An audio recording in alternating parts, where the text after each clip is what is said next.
Welcome to Lake County, home of California's largest natural freshwater lake, Clear Lake.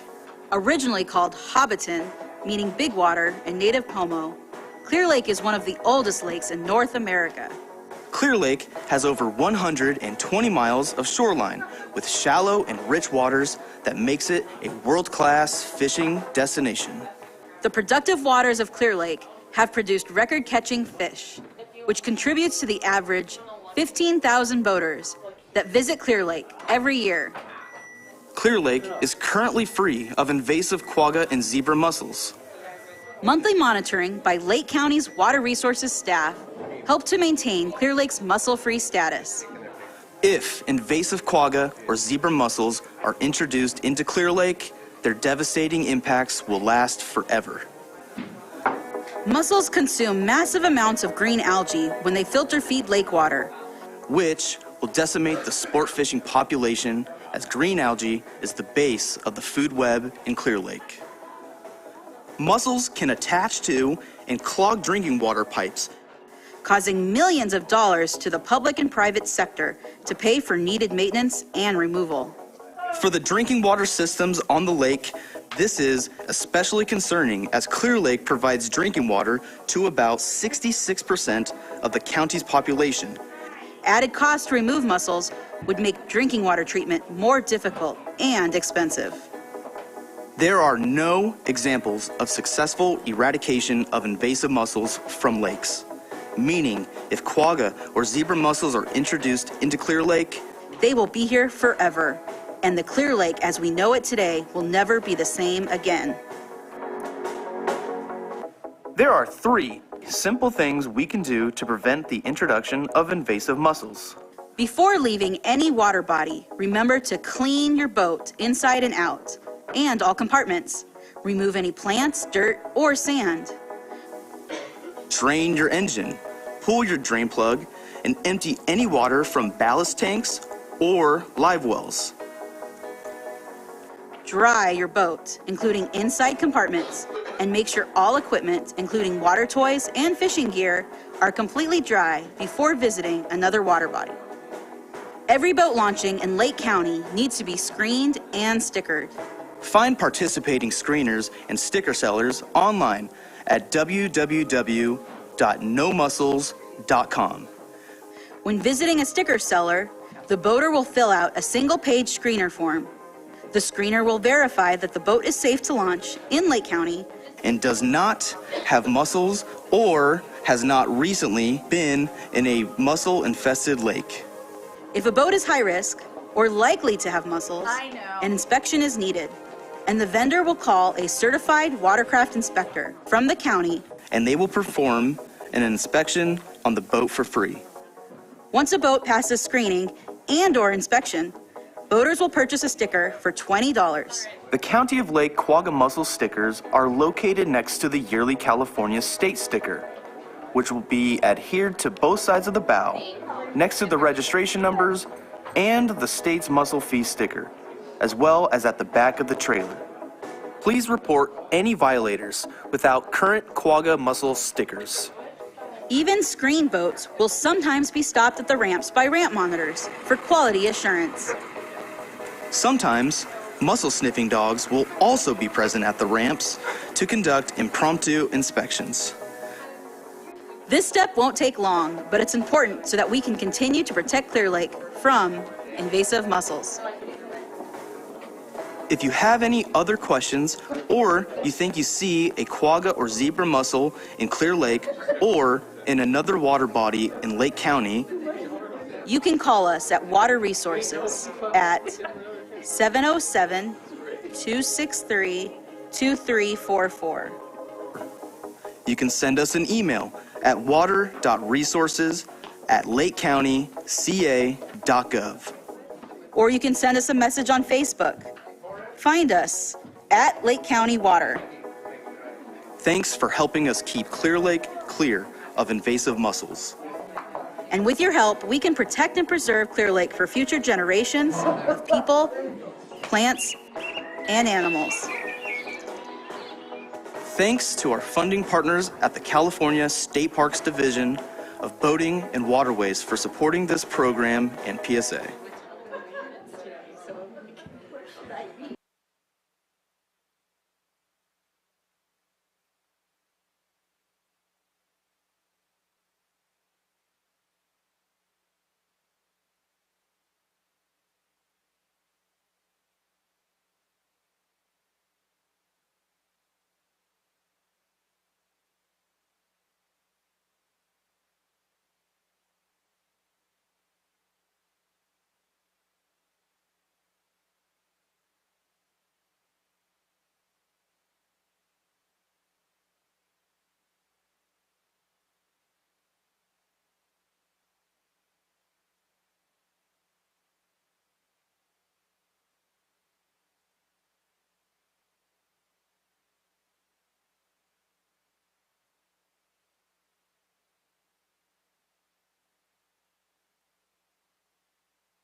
You ready, EJ? Okay.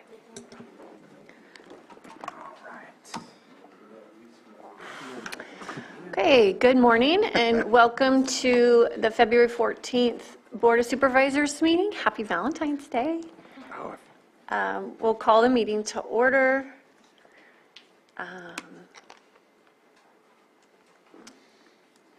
Start with a moment of silence. Does anybody have a moment of silence? The earthquake. I know, looking at the death toll from the Turkey and Syrian earthquakes is almost half the population of our county, and it's really hard for me to wrap my mind around that. And I know we're all sending all of our support to our friends in the Middle East. And then there was another university shooting this morning at MSU. So we will dedicate our moment of silence to them.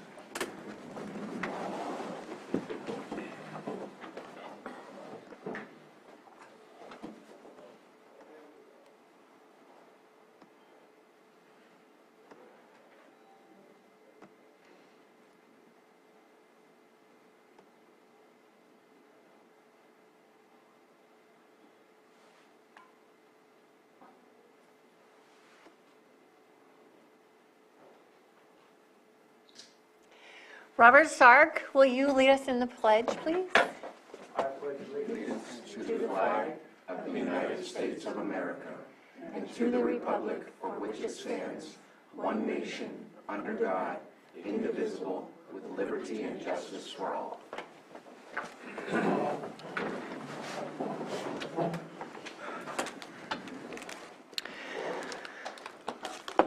Do we have any extra items not appearing on the agenda? Okay, we will move on to number 5, approval of consent agenda. Anything?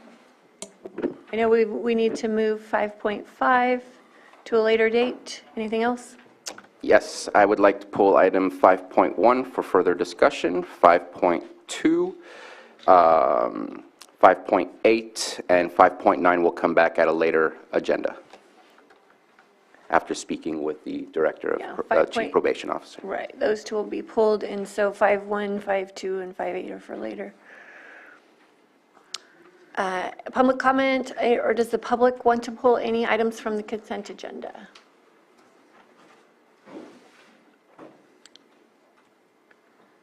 Not seeing any in the participants in Zoom, so bring it back to the board for action.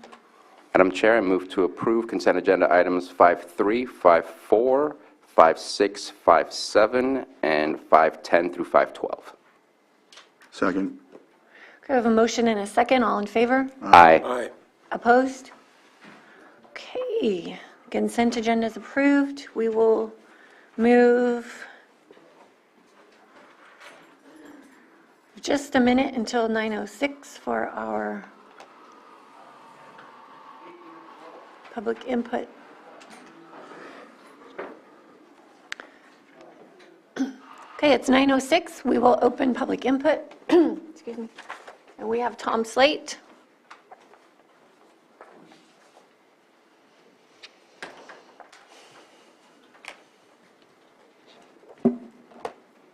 Okay, and you can come to the microphone, state your name, and have 3 minutes. Good morning, everyone, and Mr. Green, welcome to the Board of Supervisors. My name is Tom Slate, and I live in Cobb, and I moved there January of '84. And I had a scanner back then, a radio scanner, and I've had some over the years. And I'm retired, and I'm home a lot, and I have the scanner on most of the time.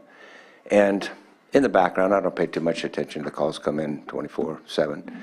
But I have noticed, it seemed to me, and I could be mistaken, that it seemed to be about 4 months ago, there was a lot more vehicle accidents than usual. And then I began to realize later, over the last 4 months, it seemed to me some of them single vehicle accidents, like people running into poles and people with rollovers. And I could be wrong. The other thing that I seemed to notice that I'd never thought about before was falls. And it seemed to me that I'm hearing a lot of falls And head injuries, falls with head injuries, falls with facial injuries. A recent one was fall and failure to respond. I may be completely wrong on this. I don't know. I'm a little hesitant to say all this, but there'd be a record of all this on the 911 calls. And one thing I'll add to that as a possibility is if some of these are due to people losing consciousness, could be an explanation if there is an increase in falls, and if there is an increase in, especially in single car accidents or vehicle accidents or any kind of accidents, a possible loss of consciousness increases. And I'll just leave it at that. That's all I have. Thank you. Okay. Thank you, Tom. Any other public input?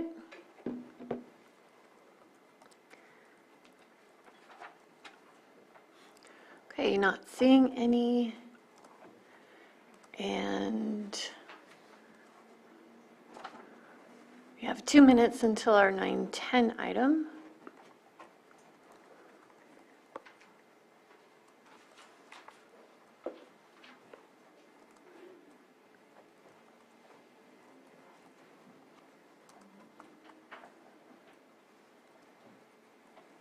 Point 8 shouldn't be too controversial if you want to try.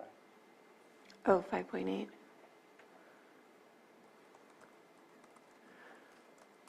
Okay. Let's move to 5.8. Approve amendment number 3 to the agreement between the County of Lake and Management Connections for temporary clerical personnel in the County of Lake Human Resources Office to amend the minimum hourly rate of compensation and authorize the chair to sign. Supervisor Sabatier?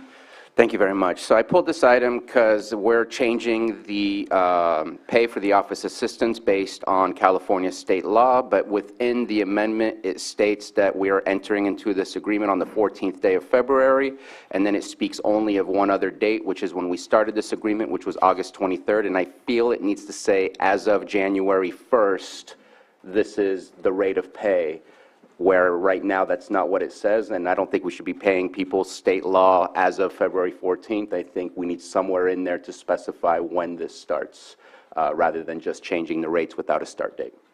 So that was my request for a change. Oh, Pam? Good morning.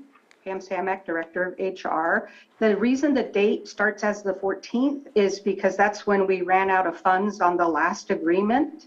And we are paying them the appropriate state amount.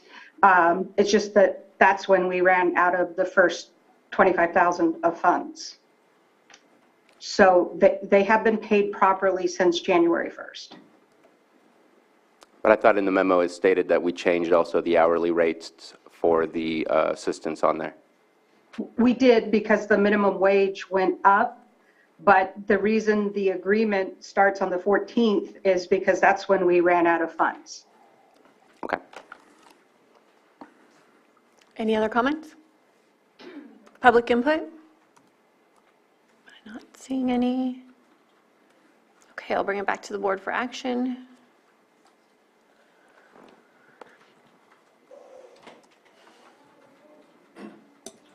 Go ahead and move we approve amendment number 3 to the agreement between the County of Lake and Management Connections and authorize the chair to sign. Second. A motion and a second. All in favor? Aye. Aye. Opposed? Okay, motion passes. Thank you. And now it's 9:11, so we can go to our 9:10 item, which is presentation of proclamation designating the month of February 2023 as Black History Month and celebrating Martin Luther King's birthday.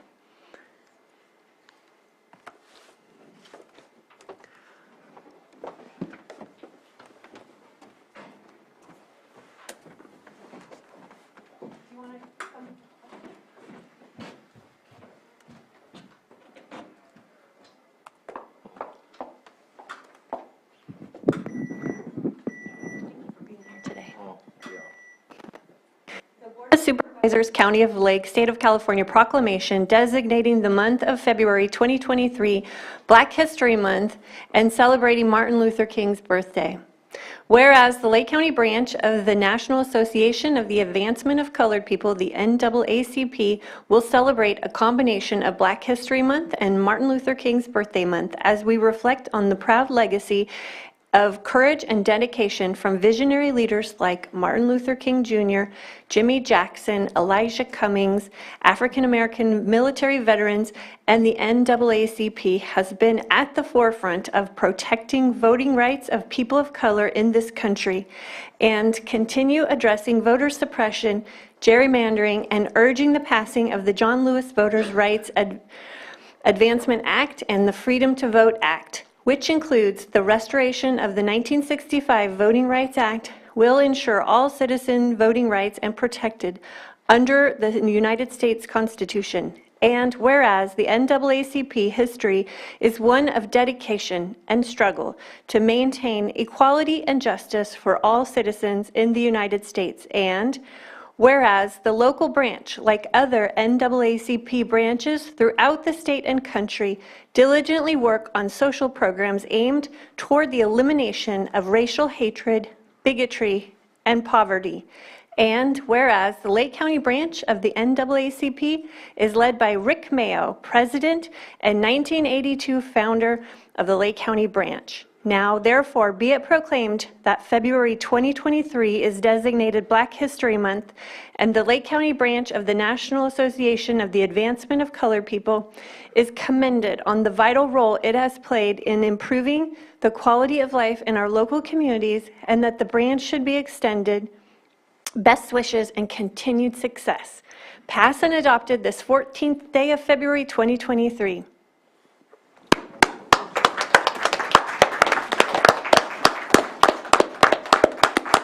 Thank you so much. We've been doing this a long time with the County of Lake. NAACP is celebrating its 114th year anniversary this month and being in existence in the United States. We've come a long way over the years. We still have a lot of work to do here in our community. And NAACP looks forward to working with this board, with this county, with the local community over in Clear Lake as well, to achieve better working environments, less hostility. I know how that is. You know, we agree to disagree, but everybody kind of don't see that from time to time. But I want to thank the board, thank the County of Lake for extending this courtesy as they have done over the years. Thank you very much. Oh, Rick Mayo, Lake County Branch President and Founder, 1982. Thank you. Do we have any members of the public that wish to speak? Or board members? Okay, thank you. I'll say something real quick. I appreciate the work that I've seen Rick do, especially in the city of Clear Lake. I know firsthand the relationship that he's built within the police department to ensure there's equity and there's that perspective of seeing things from different directions. We need that. We continue to strive for that and appreciate the work he's done. I know that I've seen it firsthand, and I hope it continues. Thank you. And just wanted to state, Rick, wanted to thank you as well. I've been a part of the group now for about 6 months, just getting settled in. But your work goes, it goes a long way, and we appreciate what you do. Thank you. Thank you, sir. Oh, thank you. Appreciate all the hard work. You've always been just a great advocate, so thank you. Thank you very much, sir. Thank you. She wants to Get in on this. But Zoom, man? Not on Zoom, so. You want to open?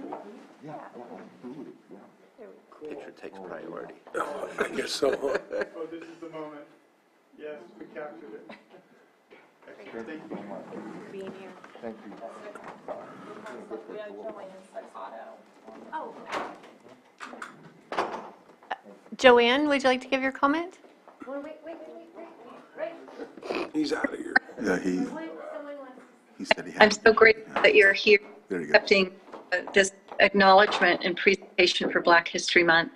I just want to let folks know that I serve on the Lake County Community Vision Forum Planning Committee, which is a committee that the board, it's an ad hoc committee that the board put into power a couple of years ago with the hopes of looking at diversity, equity, and inclusion here in Lake County. And we'll actually be sharing more information about that soon. But we, of course, invite our local representatives from the NAACP to join us in these efforts to make sure that everyone in Lake County has an equal opportunity to be as successful and happy as they can. So I just want to thank you for this acknowledgement to the work that the local chapter of the NAACP has done towards equity and bringing these issues to our awareness. And I'm just grateful that the board is acknowledging that and holding it seriously. And that means a lot to know that the board holds this seriously. So thank you. Thank you. Thanks, sir.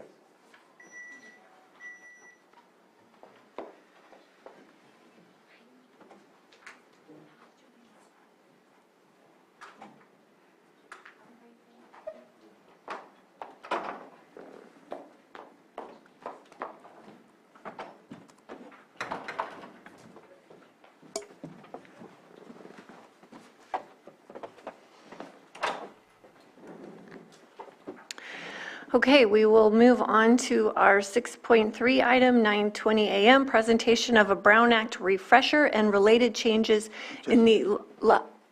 Oh, sorry. It's not quite 9:20 yet. Oh, it's not. However, you may want to take up 5.1 since Terry is in the chambers. Okay, 5.1.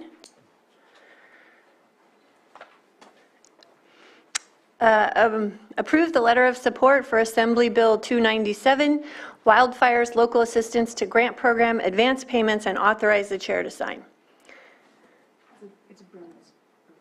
Yeah. Thank you very much. So I pulled this item not because I don't think that AB 297, I thank Terry Logsdon for helping me out in finding the correct 297 as I was trying to find the actual text of it. I approve of what the bill is offering and what it can do to help us. There's, and I'm sorry to pull it for being nitpicky like this, but there's just a sentence in there that I feel that we can change, and I may put my foot in my mouth here, but I'm going to project Supervisor Simon that always says we can make our own story. And here it says, you will be aware Lake is one of the most under-resourced and impoverished California counties. And I don't like saying that again and again and again, and I'd like to cross that out. We're asking for them to approve for the resources to be available to not just us, but every county in California. And I think we should twist it into a positive way that we are being proactive in mitigating future disasters, and this bill will help us. I think is a much better way to approach this rather than saying, help us, we're poor. I just think that we have our own ways to twist this story around, and so wanted to see how the board felt about that. That sentence just kind of stabbed me in the heart. You have did I miss the, what was Your your microphone fix? on? Oh, I apologize. So the fix is on the second paragraph, second sentence. It says, you will be aware Lake is one of the most under-resourced and impoverished California counties. I'd like to cross that out and say we are proactively mitigating future disasters, and this bill will help.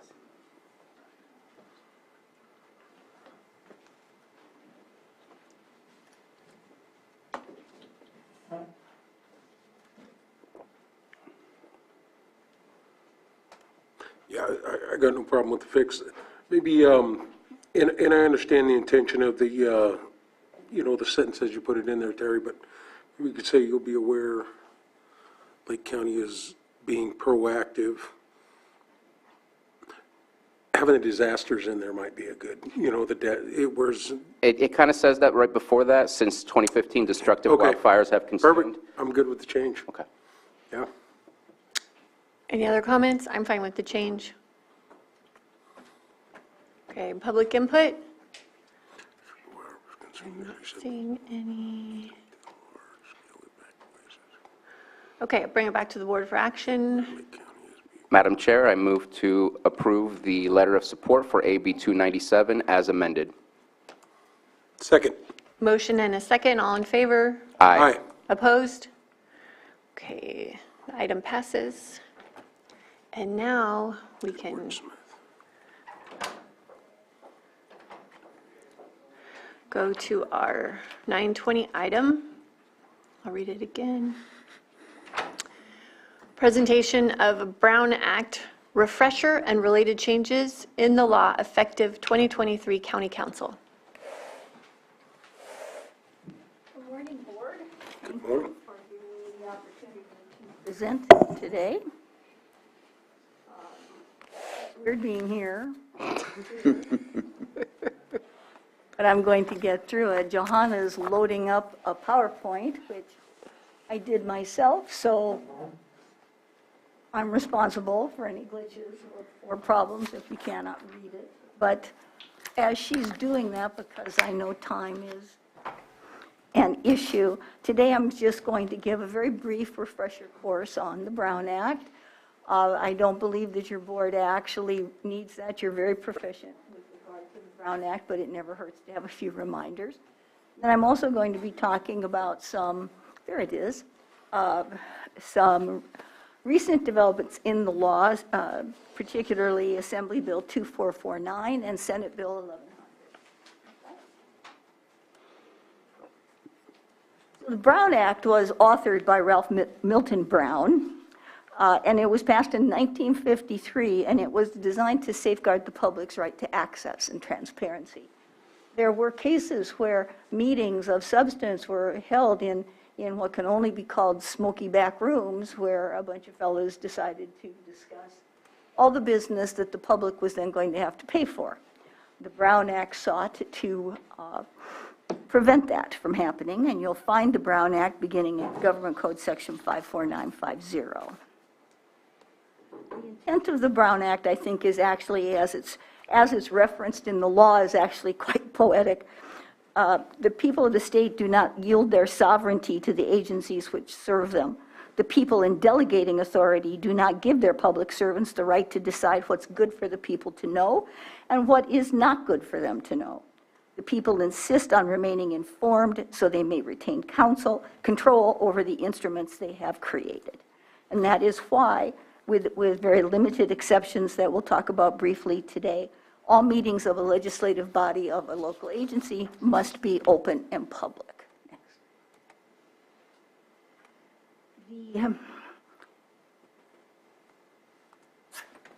This can really be kind of just easily summarized by saying that the business conducted on behalf of the public is most certainly the public's business. They should know what they pay for, they should know what their representatives are doing, and they should know how items are discussed and how deliberations are conducted. So who's subject to the Brown Act? All governing boards of local governments, advisory and standing subcommittees, all boards, committees, and bodies created by federal or state law.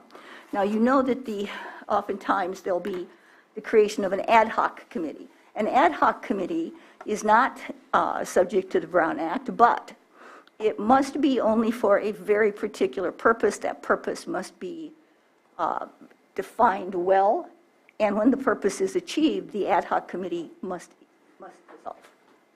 You cannot have an ongoing ad hoc committee because in that case it's a standing committee.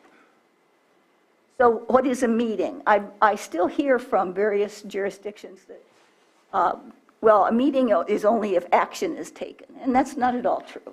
It is no longer 1950 when that might have been true, but now it is a meeting of the majority of the members of a legislative body to hear, discuss, or deliberate on government business.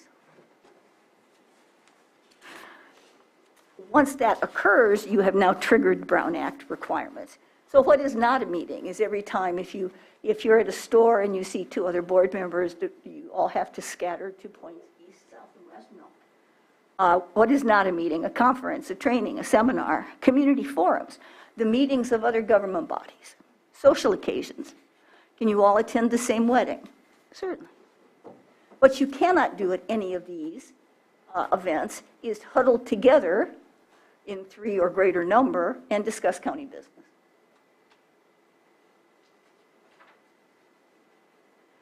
Now, with social media particularly and electronic communications, violations of the Brown Act actually can be much easier to inadvertently accomplish. A majority may not use a telephone, email, fax, internet-based social media platform, or other electronic means or devices, or an intermediate to discuss, develop a consensus agreement or decision. So you have to be careful when you receive emails. If someone says, I'd like to do X, and it's sent to all of you. One of the members says, I would like to do X. A second member says, I agree. I think we should do X. Now you have a problem because you're all on the communication. So it is best to avoid those. Now, does that mean emails can't be sent? Of course not. They can be informational emails. Attached here is a white paper from the Department of Justice on X. You can certainly do that.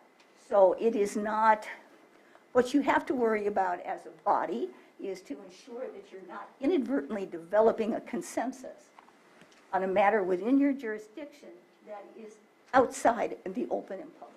You move the microphone closer. Outside the open and public meeting. Thank you. Using an intermediary is just as simple as one of the supervisors can tell Johanna, I want to do X. And then they say, Johanna, go ask another supervisor about doing X. And Johanna goes to 3 and comes back and says, well, you've got 3. That is absolutely a violation of the Brown Act. Not by Johanna, because she's not a member of a legislative body, but by whichever supervisor sent her and the ones who inadvertently participated. So basic notice for a regular meeting is 72 hours in advance, special meeting 24, emergency meeting 1 hour in advance. Notice always has to be posted in an accessible location and on the local entity's website if you have one. So for example, the 72 hours, if you post it inside a building and the building is closed for 12 hours a day, you can only count the time the building's open. That's why the county posts outside the building, which people have access to 24/7.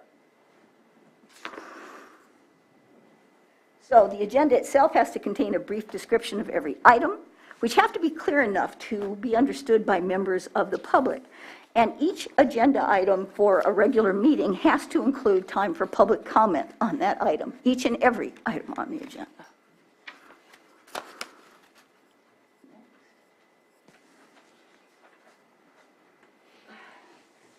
When I do these trainings to various local bodies, I tell them the agenda is the promise you make to the public. Here's what we're going to talk about. Here's what we might take action on. And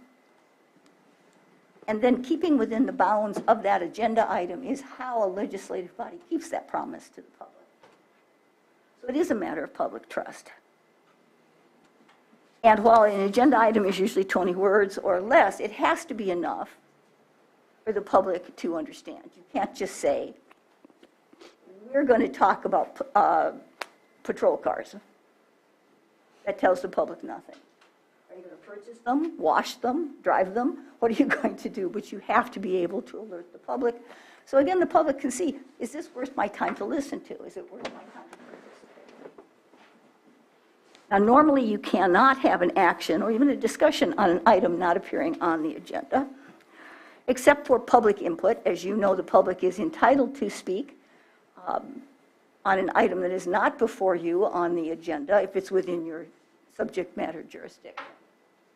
And because you have a plenary authority where you can adopt a resolution to recommend or to support many things, that jurisdiction is relatively broad for purposes of public input.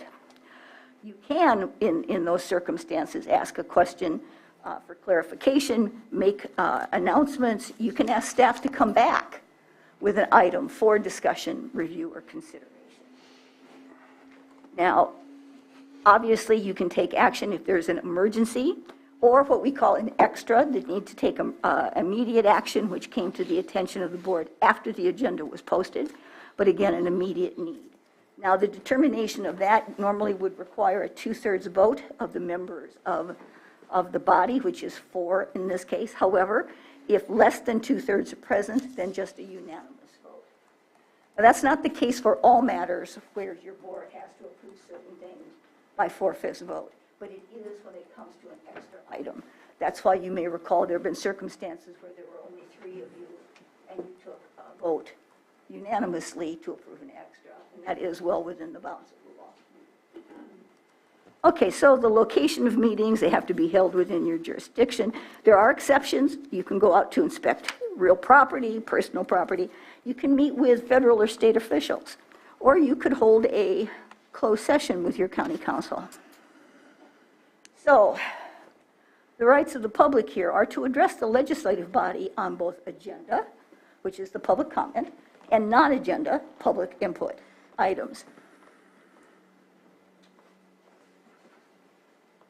Unless subject to a closed session exception, everything in a meeting of your body has to be open in public.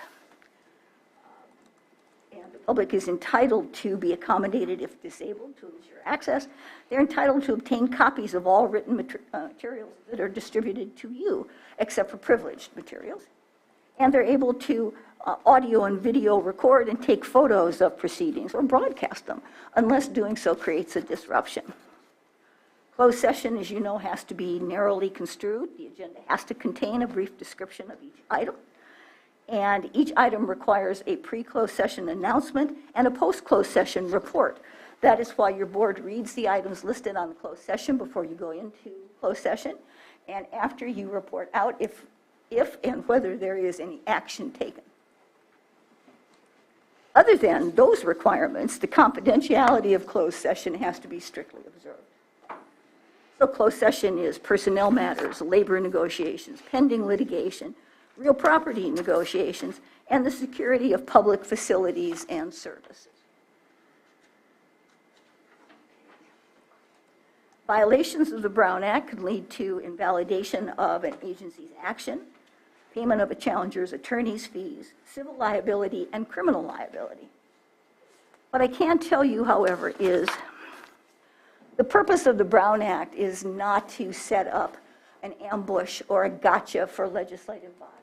The purpose of the Brown Act is to keep everyone aware that democracy is messy and deliberations of public issues have to take place in open session so the public can participate, listen, comment, etc. And while I think it must be incredibly difficult for your board to have to engage in all of these deliberations in public, it is still the right of the public to see and hear those deliberations as they occur. Now, telephone conferencing or teleconferencing under the Brown Act, I put till the end because it leads me into 2449. Traditional teleconferencing under the Brown Act can be used if you meet the requirements of Government Code Section 54953, which means you have to post an agenda at all teleconference locations. Each teleconference location has to be identified in the notice and the agenda, and each such location must be accessible to the public.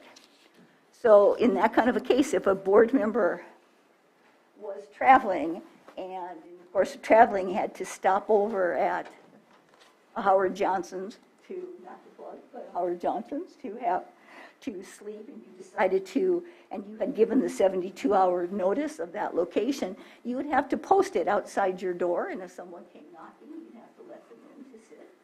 Hopefully you've arranged a conference room at the motel, but if not, it would be wherever you are.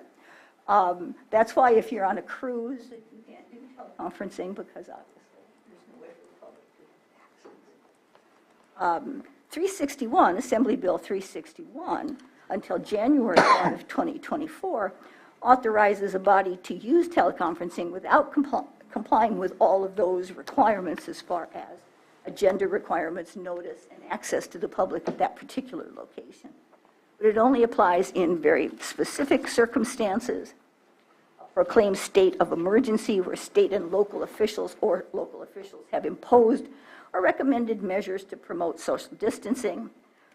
You hold a meeting during a proclaimed state of emergency for determining by majority of vote whether, as a result of that emergency, meeting in person would present imminent risks to the safety of you and the attendees, or the legislative body holds a meeting during a proclaimed state of emergency and determines, pursuant to majority vote, that as a result of the emergency, meeting in person would present imminent risk. Now, Assembly Bill 2449, it no longer requires you to post notice outside your hotel room or outside a conference room at a hotel or wherever you happen to be when you wish to teleconference as a board member. It no longer requires a state of emergency. However, it is still relatively limiting. It does allow, and this is until January 1 of 2026, members of the legislative body to use teleconferencing without noticing their locations and making them publicly accessible if certain requirements are met. At least a quorum of the body has to participate in person at a single physical location. That location is usually your meeting location, which would be here for your board. You have to provide two-way audio-visual platforms or two-way telephone service and a live webcasting of the meeting by which the public may remotely hear and visually observe the meeting and also remotely address the body. You have to give notice of the means for the public to access the meeting and offer public comment. You have to identify an opportunity for all persons to attend via a call-in or internet-based service option. You have to provide an opportunity for the public to address the legislative body and offer comment.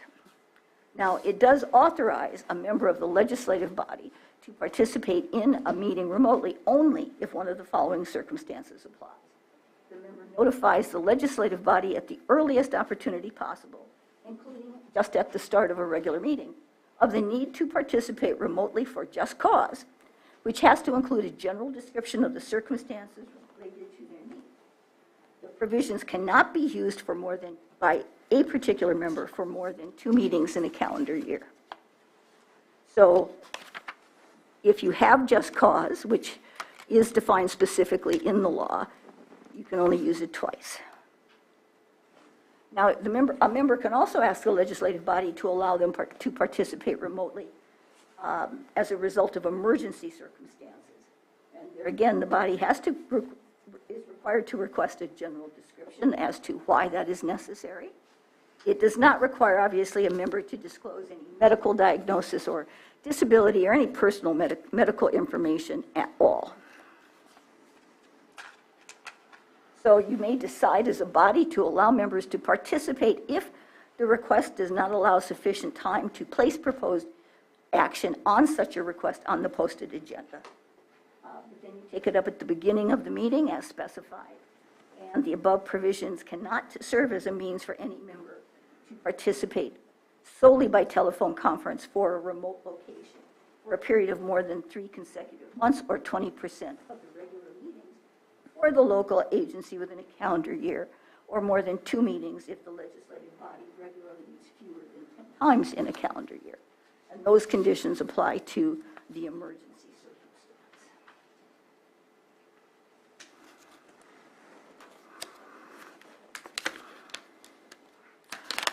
Okay, so just cause under 2449 means childcare or caregiving, a contagious illness, or a need related to a physical or mental disability not otherwise accommodated, travel while on official business or in another state. Emergency is defined as a physical or family medical emergency that prevents a member from attending. So the important thing here to remember about 2449 for any legislative bodies is to provide notice to the board as soon as you're aware of the circumstances, provide a brief description that does not, again, require any member of a legislative body to disclose personal medical information. It's not intended to be invasive in that way. And then you just have to keep track of the limitations as to how often each member may use one of those particular exceptions. And finally, Senate Bill 1100. Now, presently, as you realize, if there is a disruption in a board meeting, your board may clear the room and wait and then resume action later. What Senate Bill 1100 does is allow the presiding member of the legislative body conducting a meeting or designee to remove or cause the removal of an individual for disrupting the meeting. The individual, prior to removing an individual, the presiding member or designee shall warn the individual their behavior is disrupting and that failure to cease may result in their removal. If it continues, then you may remove them if they do not promptly cease their behavior. Disrupting, for purposes of Senate Bill 1100, means engaging in behavior during a meeting that actually disrupts, disturbs, impedes, or renders infeasible the orderly conduct of a meeting. It could be failure to comply with regulations adopted by the board. It could be engaging in behavior that constitutes a use of force or a true threat of a use of force. A use of force, a threat, is defined as one that a reasonable observer would perceive as an actual threat. And not a moment too soon, we're at the end. I do think that the changes in the law under 2449 are a positive step. You'll notice it has a sunset date, and I think that is because the legislature, frankly, wants to see how it's all going to work. One of the things I think people came to realize that Zoom and other types of platforms can be very beneficial, particularly for the public to have access from locations. And it can also be very helpful for board members because you have many jobs for the county that require travel, and that travel sometimes can put you away from the county seat on any given Tuesday board meeting. So those are the purposes. Thank you. Anything from the board? Supervisor Green? Thank you. Thank you for the overview, especially of 2449. So how it relates to our board meetings, certainly one thing, and it does clarify how we can do remote attendance, provided generally we have a quorum in person here. It also applies to most of our committees, and my questions are kind of focused on that. We have some committees in transition, and their compliance with Brown Act stuff, through no fault of anybody, has been spotty just in the time I've been on this board. So the general rule that we're going to be following here in the board chambers, the way I'm reading it, would fall under subdivision E1 of AB 2449. But there appears to be, in paragraph 3 of subdivision B, a possibility at least that if a committee wanted to continue basically in all Zoom format, they could do so provided they followed all those agenda requirements. But it's a complicated, chunky monkey because all those remote locations would have to be open to the public and would have to have agendas posted. I'm just trying to figure out, depending on the committee, I either have a committee in Scotts Valley that has no internet and no practical ability to teleconference right now, or I have some other committees that are so, I don't want to use the word addicted, but they've become accustomed to all Zoom meetings and haven't necessarily fully considered what the transition back to hybrid formats or all in-person formats is going to pose for them. So just kind of posing that problem generally, we have a wide number of committees, some that are large in nature, some that are distributed around the county, some that do have the ability and prior to COVID did meet in person. So I'm casting about for guidance that we can share with the public and also share with our committees about moving ahead, how they can comply with this law. Well, as I said, it's a very good question, and I think it's going to come up multiple times with all of these bodies. The 2449 is not a panacea. It does not make complete sense out of this because it is restrictive by its nature. And so, for example, if you have a 5-member advisory body, 3 of those members are going to have to be in a physical location together. 2 of them could be, but again, you have to meet the definition of just cause or emergency. So it is not convenience, and it is not, this works better for me. None of those things apply. It is rigid in its application to a finding of just cause, which the entity itself is going to have to agree with, which oftentimes as things come up, it's going to be at the beginning of a meeting. But it's not going to allow a hybrid in the same way that hybrids were done under the governor's executive order, certainly. And even under a state of emergency, it's going to restrict it in the manner I've just described. Yeah. I guess I'm looking for a one-page cheat sheet that I can And I'm happy broadcast to all over my I'm committee. happy to prepare one for you. Thank you. Who's first? Supervisor Spatier? I just want to ask Supervisor Green, what section were you looking at? Well, I think all these things, so there is focus on paragraph 3 of subdivision B. So Paragraph 3. subdivision B, and that seems to imply, and just to confirm with not on council, it does Are you seem in to section allow. 1, section 2, section 3? Which section of the bill are you on?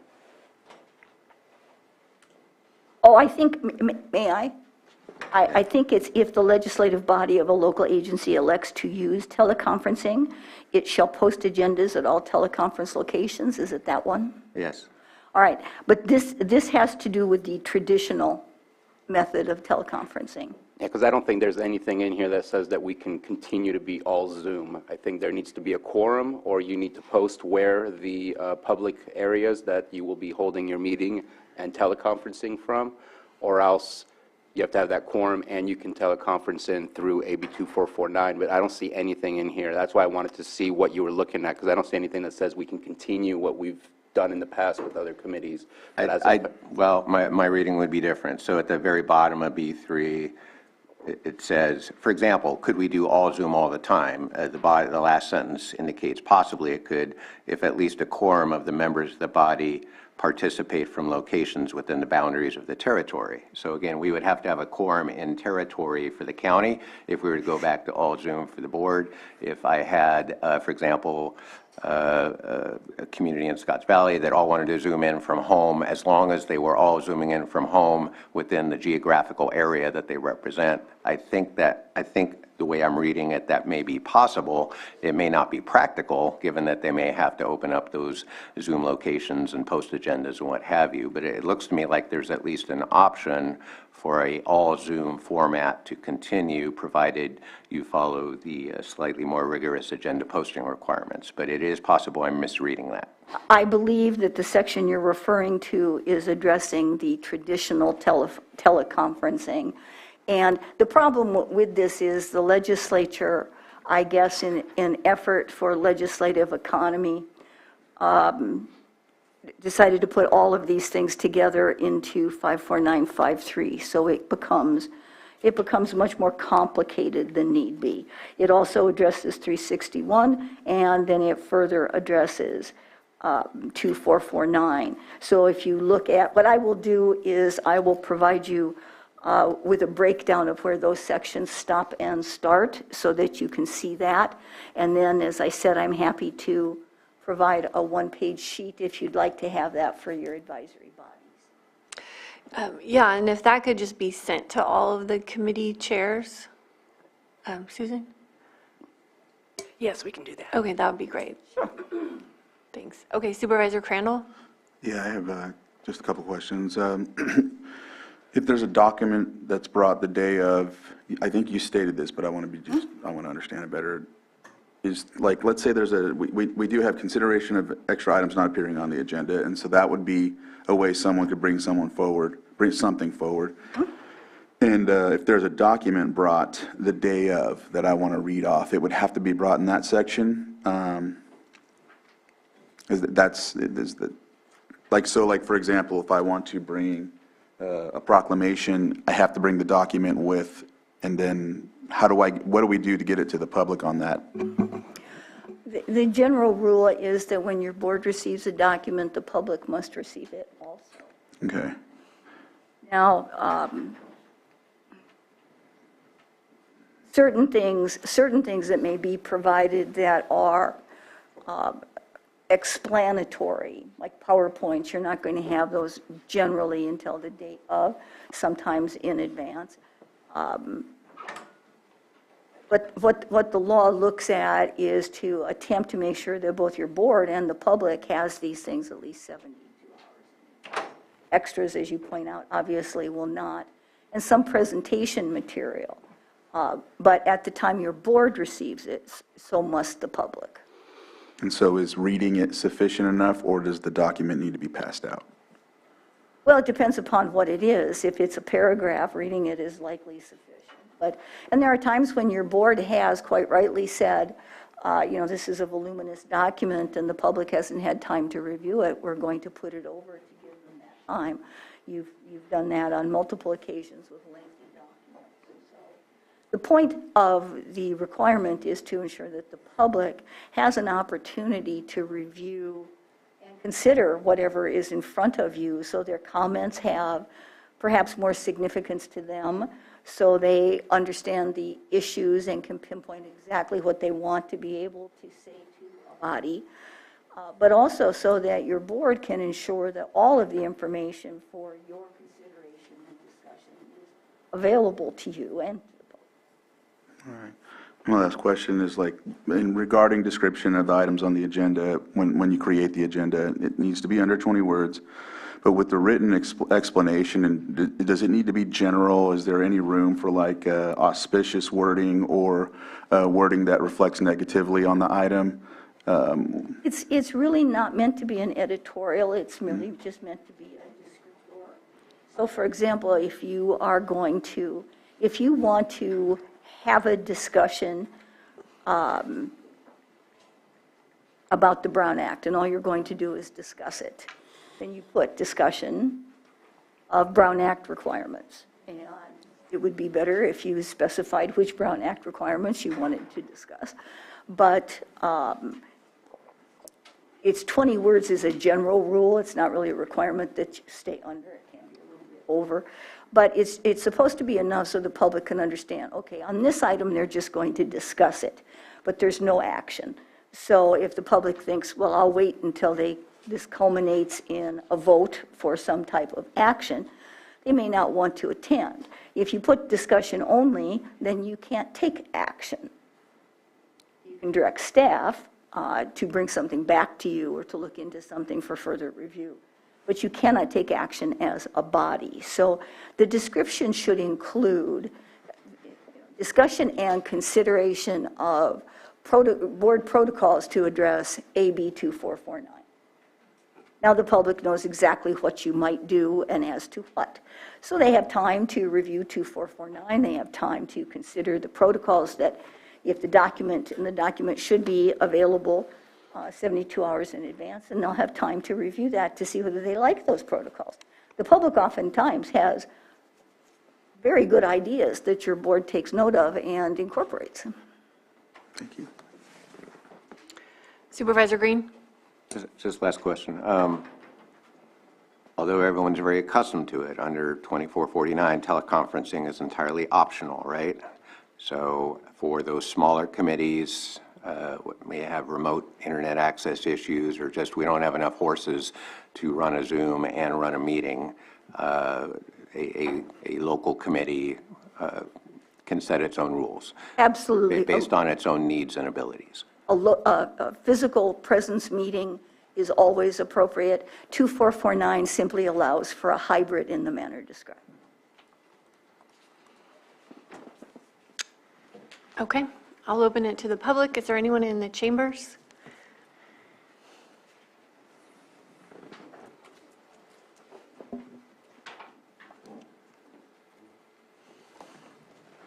My name is Robert Stark. I was the general manager of the Cobb Area County Water District and had 4 boards of directors for 35 years.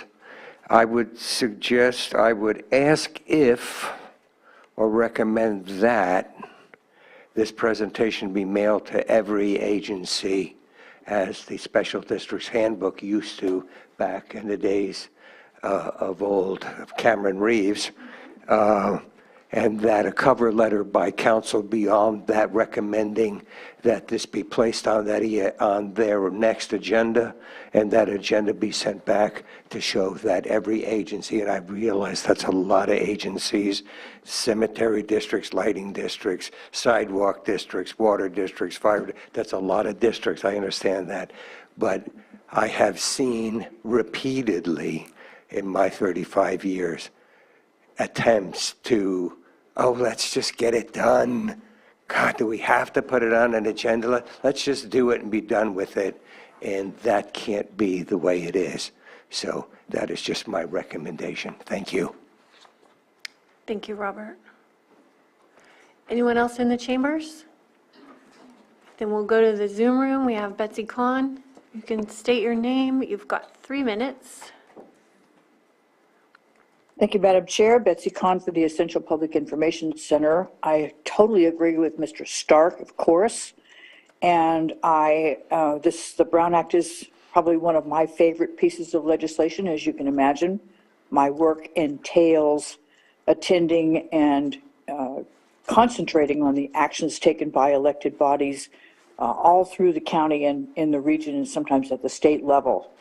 I will advocate for the use of remote participation, capacity building at every opportunity, because that is so powerful. It also improves the commitment to reduce greenhouse gas emissions for so many people. In the last 2.5 years, owing to the COVID pandemic, I have saved hundreds of dollars of gasoline and wear and tear in my vehicle, hours of my time to drive to meetings and then get an hour's worth of information, come back and use that to report. So I think that's really important. I appreciate every minute of your deliberation. I also so appreciate Ms. Grant. I think she knows how much I have yes, thank you, Anita, over these years, how much I appreciate her. But I do want to say, Anita, when you're swiveling back and forth in your chair, sometimes your head turns away from the microphone, so pieces of what you're saying are not actually audible. I try very hard to listen closely. Thank you so much, everybody. May I respond that normally when I give this presentation, I'm standing. So it's just contrary for an attorney to make a presentation from a seated position, but points well taken, Ms. Khan. Thank you very much. Thank you. And next we have Julia Bono. Got 3 minutes if you want to state your name. Yes, can you hear me? Yes. Thank you. Yes, I would like to get a copy of this presentation, and perhaps other people would as well. Can you let me know how this will be disseminated to the public? CAO Parker? Yes, we'll place it on Granicus. And also, I was also thinking that we might put it on the committee's webpage, but I'll have to check with IT to see if that's possible. Thank you. And Supervisor Spatier? I know that Sam Houston always does a really good job. Every single time that we have a meeting, he splits off different portions of the meeting so that people can watch 3 to 10 minutes rather than 8 to 10 hours to find those golden nuggets. And so I am certain that it's possible to maybe work with our CAO to get that specific presentation segregated and easily sent a link to all of the agencies or all of the committees to make sure they have access to that. So I think that's possible. So include a link of this presentation with the slides to all of our chairs and committees and agencies. Okay. Thank you. And thank you, Mr. Houston, for doing that every single week. Okay, anything else from the board? Yeah, I just did like the suggestion the gentleman had, a model agenda. Here's where it goes, here's your findings, 2449. If there is an extra item to be added, there is a thing you do. So having basically a blueprint for them to follow, I think would be super helpful, not only in Brown Act compliance, but in their own thought process about how they're supposed to conduct these meetings. So something of a model agenda would be helpful. If that's the board's wish, I'm happy to do that. That's fine. Hey, I see 3 heads. All right, thank you. Okay, that was the end of our timed items, so I am wondering, should we go forward with the mid-year budget? Okay, we will go ahead with item 7.2, 2023 mid-year budget. A, consideration of resolution amending resolution number 2022-118 to amend the fiscal year 2022-23 adopted budget by adjusting reserves, fund balance carryover, revenues, and appropriations. B, consideration of resolution amending resolution 2022-119 to B, to amend the position allocations for fiscal year 2022-23 to conform to the mid-year budget adjustments. And C, consideration of resolution amending adopted budget for fiscal year 2022-23 to establish Fund 74, John T. Klaus Park, Budget Unit 7074, John T. Klaus Park. And I will turn this over to admin. Thank you, Board. Good afternoon, Board. It's going to have to be right in front of your face. Good afternoon, Board. Wait a minute, like Ben. Hello? The board. Good morning, Board. Stephen Carter, Assistant County Administrative Officer. I'm going to actually have the presentation. I'm going to hand it off to Leisha, our new Deputy County Administrative Officer, who is taking over the budgetary, my old position for budgetary activities. Well, hello, I'm Leisha Phillips. And first of all, I'd like to thank the administrative staff, department heads, and their fiscal staff for their time and effort in completing the review of their budgets. The amount I need to let you know that the amount indicated on the memorandum for this item, for the CLOS item, was indicated as $2 million, and at the last minute that got changed to $1,960,000, as stated in the attached resolution. However, my apologies, this was not updated on the memorandum. Mid-year is a time for all departments to look at their budgets for any adjustments needed to finish out the year. It provides an opportunity to ensure that the department is on track in revenue and expense and will have the necessary resources for the remainder of the year. This year, like most mid-year budgets, has minor changes for your review. I'd like to highlight some of the highlights. Fund 154, the Tech Modernization Reserve, is requested to be increased by $1,530,375, utilizing LATCF funds for future accounting system upgrade. We've just placed it there for a place to hold these funds until your board determines how to utilize these funds. It's not a hard deal. Budget Unit 1674, flood corridor maintenance. The maintenance reserve is requested to be decreased by $380,000 due to a delay in grant reimbursement. This is a reversal of a $380,000 increase they did at the final 22-23 budget. Budget Unit 4014, Behavioral Health, is requesting an increase of $85,000 in reserves to facilitate the repayment of the loan from Substance Use Disorder Services. The total loan repayment is $600,000. Also, $998,364 in reserves are being released for the Collier Avenue project. They also received $250,000 for the care court. Budget Unit 4015, Substance Use Disorder Services, is requesting $969,068 increase to reserves due to the receipt of that amount in opioid settlement funds. These funds are currently in Budget Unit 1120 and will be transferred to reserves in the Substance Use Disorder Services Budget Unit when their work plan has been developed and approved. Budget Unit 8354, Lake Osan Southeast. Their reserve is requested to be decreased by $40,000 to cover the purchase of a septic hauler dump station. And their O&M reserve is requested to be decreased by $438,863 to be transferred to their capacity expansion reserve in order to correct that reserve balance. Budget Unit 1012, the Administrative Office, is requesting a transfer of ARPA funds in the amount of $199,750 to fund the Housing and Economic Development staff. as $2 million of ARPA funds had previously been allocated for housing and economic development. 4 positions have been created in the admin office, and this is the estimated 22-23 expense.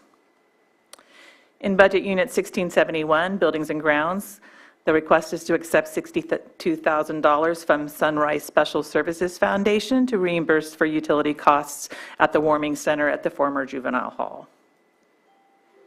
Budget Unit 1785, Public Safety Facilities, has a request to accept $988,600 as a contribution of federal funds via Representative Mike Thompson for the Lakeport Armory Facility repurposing project.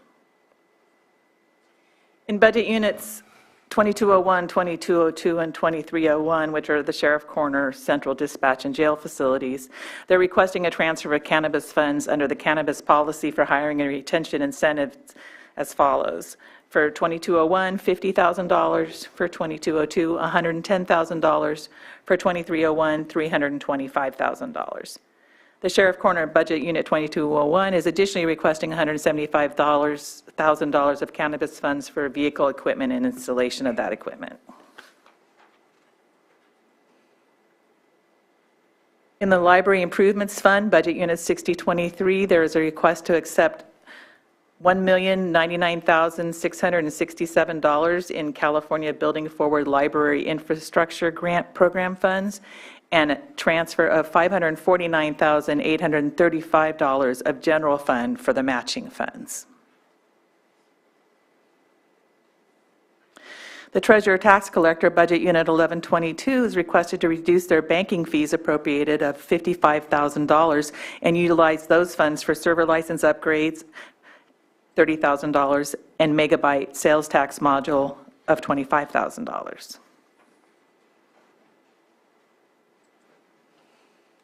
The Jail Facilities Budget Unit 2301 has requested an additional $43,139 for food and an additional $20,000 for the cell check project. Planning Budget Unit 2702 is requested to increase their budget by $12,500 for a Muni Code update utilizing District 4 discretionary funds. The Lamson Field Capital Projects Budget Unit 3123 requested to budget $109,000 from general fund for preliminary engineering for design and environmental work for the hangar project. For staffing, Budget Unit 2201, Sheriff Corner, is requesting the addition of 1 accounting technician / accounting technician senior, moving that position from Budget Unit 2301. The addition of 1 accountant 1-2, again moving from Budget Unit 2301, and the deletion of 4 Deputy Sheriff 1-2 positions. Those are the SRO positions. Budget Unit 2301 Jail Facilities is requesting the deletion of 1 accounting technician / accounting technician senior, which is being moved to Budget Unit 2201, and the deletion of 1 accountant 1-2, again being moved to Budget Unit 2201. Budget Unit 4010 Environmental Health is requesting the addition of 1 environmental health technician, which is a new classification for them. 4011 Public Health is requesting the addition of 1 health programs coordinator, the deletion of 1 nutrition education coordinator 1-2 registered dietitian, and the increase of the physical therapist from 4th, 5th time to full-time. The Behavioral Health Budget Unit 4014 is requesting an additional behavioral health program manager. The Substance Use Disorder Services Budget Unit 4015 is requesting the deletion of 1 substance abuse programs coordinator, the addition of 1 staff services analyst 1-2, and the elimination of 1 half-time compliance review technician. Social Services Administration Budget Unit 5011 is requesting the deletion of 1 accounting technician and the addition of 1 social worker 1-2-3. Budget Unit 5164 Housing Administration is requesting to change the Office Assistant allocation to Office Assistant 3. For capital assets, the Treasurer Tax Collector is requesting to purchase a megabyte sales tax module for $25,000. Public Safety is requesting an additional $988,600, which was the funds received from Representative Thompson for the Armory project. And as previously stated, they're requesting $20,000, an increase of $20,000 for their cell check program. Their Budget Unit 2206 is requesting a reduction in their asset of $340,563 to match the funds they had available for that project. The Roads Department is requesting $17,000 for a printer plotter. Behavioral Health is requesting $130,000 for their South Shore remodel, which were funds received from the Behavioral Health Continuum Infrastructure Program. Social Services is requesting $65,000 for a secure cabinet with tracking system. This is a secure key cabinet with tracking software for storage and tracking of vehicle keys and gas cards, among other items. The Library Improvements Fund, 6023, is requesting to $1,619,900. These are funds that they received from the California State Library Building Forward Infrastructure Grant. Museums, Budget Unit 721 is requesting a large overhead scanner in the amount of $70,000. This is a very large book scanner for being able to scan the large old books. Watershed Protection District, 8109, is requesting an increase in their appropriation for the F-250 crew cab pickup of $12,350 for a total of $54,350. Lake Sand Southeast is requesting the $40,000 for the septic hauler dump station. CSA number 21, North Lakeport Water, Budget Unit 8481, is requesting $20,000 for a land acquisition for Pressure Zone 2 and $155,000 to upgrade the programmable logic controller. Kelseyville Waterworks District number 3, Budget Unit 8593, is requesting $55,000 to replace a 3/4-ton utility truck. Special Districts Administration, Budget Unit 8695, is requesting a handheld AMR, which is an automatic meter reading reader. Central Garage 9905 is replacing pool vehicle TO 146, $47,818. And Heavy Equipment 9908 is requesting a Ford F-350 pickup increase of $17,100 for a total cost of $59,100. And my last item is the resolution amending adopted budget fiscal year 22-23 to establish Fund 74, John T. Klaus Park, Budget Unit 7074, John T. Klaus Park, in the amount of $1,960,000 due to the restricted nature of the funds received. They are requesting to increase the revenue account 9201 in the amount of $1,960,000 for private contributions, and increase in appropriation to account 2380 professional and specialized services at this time for $1,960,000. Okay, thank you. So the board, your board asked for forecasts, 5-year forecasts to be presented. It didn't happen in September because we got too late in the day. We did attach 2 versions of a 5-year forecast to the mid-year budget. One that is the all-county funds forecast and one that is a general fund forecast. And the key to remember here is that it is just that. It's a forecast with the information we have available. So I would like to start with the all-county funds forecast. This includes everybody, literally all budget units, from solid waste to social services to all the general fund departments. There are a lot of unknowns in there, so if you look at the history, the way we projected forward for the revenues was an increase of 1%, and that's mainly for the departments who have discretionary revenue or revenue that fluctuates, not really for the state and federally funded programs that would eventually end up net zero. So the way the ending balance, the ending fund balance, you can see in fiscal year 17-18, we had $51,710,000. That includes all reserves as well. So it's not just all 51 million going to fund balance available for the next year. It has all the reserves for behavioral health, the reserves, the multi-millions for solid waste, and all the other, and also the multiple reserves for general fund itself. And if the projections hold, the reserves and the ending fund balance would actually keep increasing by about 30 million a year.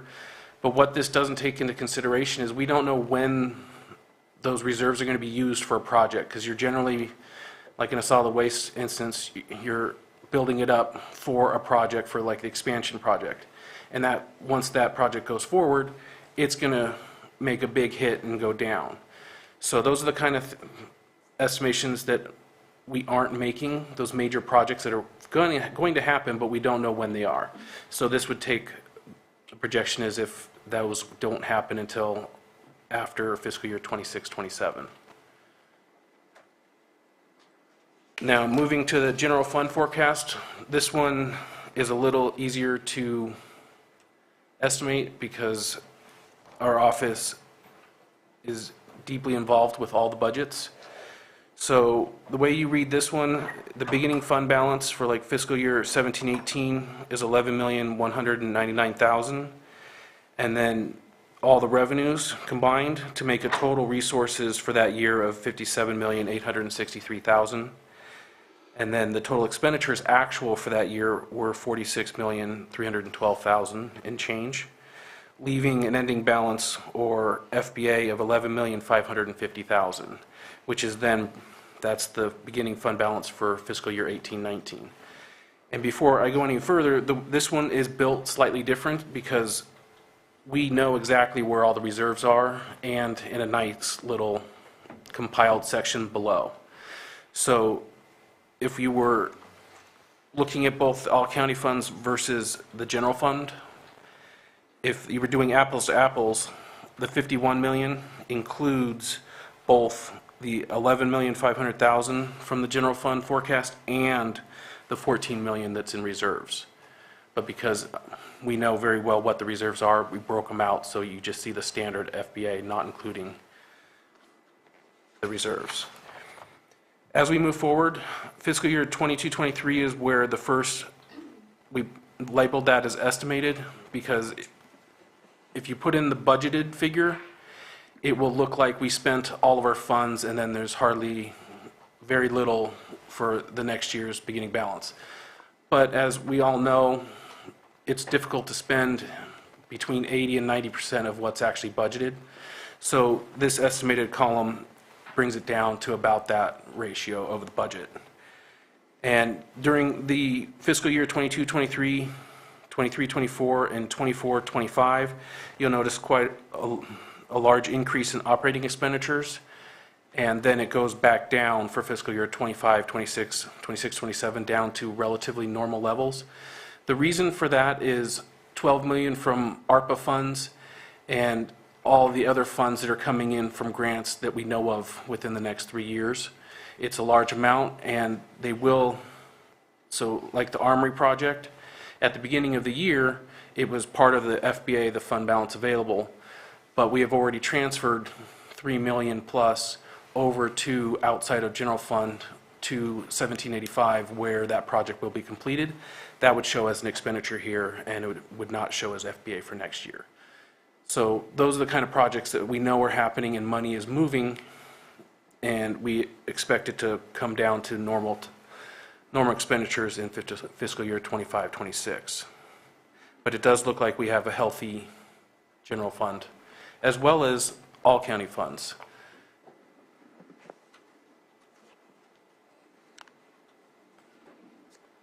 And actually, sorry, one last thing since everybody's quiet. The very last line, the general reserves as a percent of resources, that's where during recommended and final budget, I use where GFOA, Government Financial Officers of America, the general practice, good practice is about 25%. That's where you see in 17-18 it was 12%, and fiscal year 22-23 we're at 16.7, so we're getting much closer to be able to cover the 25%.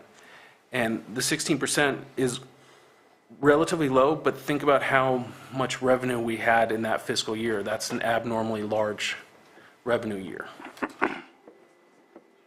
So that's why in fiscal year like 25, 26, even without increasing reserves, it jumps to almost 20%. Supervisor Sabatier? First off, thank you for both of you for taking the time to meet with me and to answer some of my questions. I want to ask if you can add something to your presentation, and I'm sorry I didn't ask you about this yesterday, but I think what's important is for us to understand the health of our retail sales tax and our property taxes. How are those going as far as what were our expectations and where we stand? I'm going to say that it looks good, but I would prefer it come from somebody with a little bit more expertise than just me. So since I didn't prepare for that, I will say that on the general fund forecast, we are forecasting for both property tax to continue to go up by 2% or 2 to 3% per year. Even with our housing market going down, we are also still catching up on Prop 8s, et cetera, that will actually make up the difference. Eventually, probably in the next few years, property taxes will level off, but I don't foresee it taking a downward turn for at least 3 to 4 years. And the reason why I say that is even during the recession, if you look at a 20-year history of our property taxes, only 1 or 2 years in that 20 years, it actually went down. So even going through mega recessions. But flatten out, absolutely. On sales tax, over the last 3 to 4 years, obviously it's taken quite a jump. I do expect that it will level off and actually start declining down to where we see our new normal. And I would expect that to happen around 24, 25, 25, 26. But that's what I can do without knowing ahead. Yeah, apologize for not preparing you for that question. I just think it's important because it's the global general fund type I don't of see conversation. either taking a nosedive. But we're meeting expectations of what we estimated based on our budget approved in September. We are actually above on all counts. And that is actually being taken into consideration in mid-year, where all the items that are being requested of general fund, pulling general fund dollars, it's all covered by the known increases in property tax and sales tax that we didn't budget for in September. So it's, other than one, which is the library, 549,000 match, that was known in September. We didn't budget it that time because it wasn't finalized and approved. But at that point in time, I stated that it was going to be part of the FBA that we already had. So that's FBA, but all the other increases are off of the increases that are already known for property tax and sales tax over budget. So I have a few comments that I want to make, and a lot of these I'm looking for consensus from the board. I'm not asking for changes today. I'm asking for things to come back to us over the next few months, or at least at the next budget hearings in June for 23-24.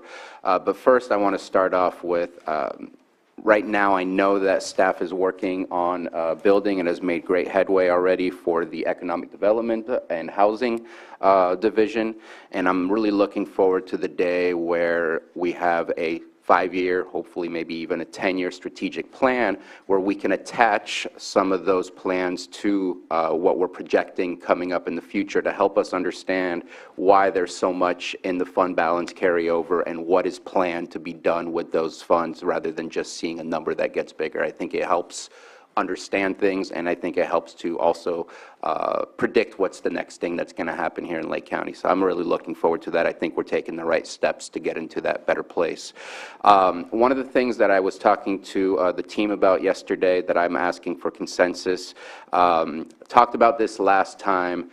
There was a little bit of a subtle but yet direct concern raised that if we do get to it's probably never going to happen, but if we do get to a place of 0 vacancies, 0%, that we are having to borrow money from places that, in my opinion, are one-time use types of money, like cannabis tax.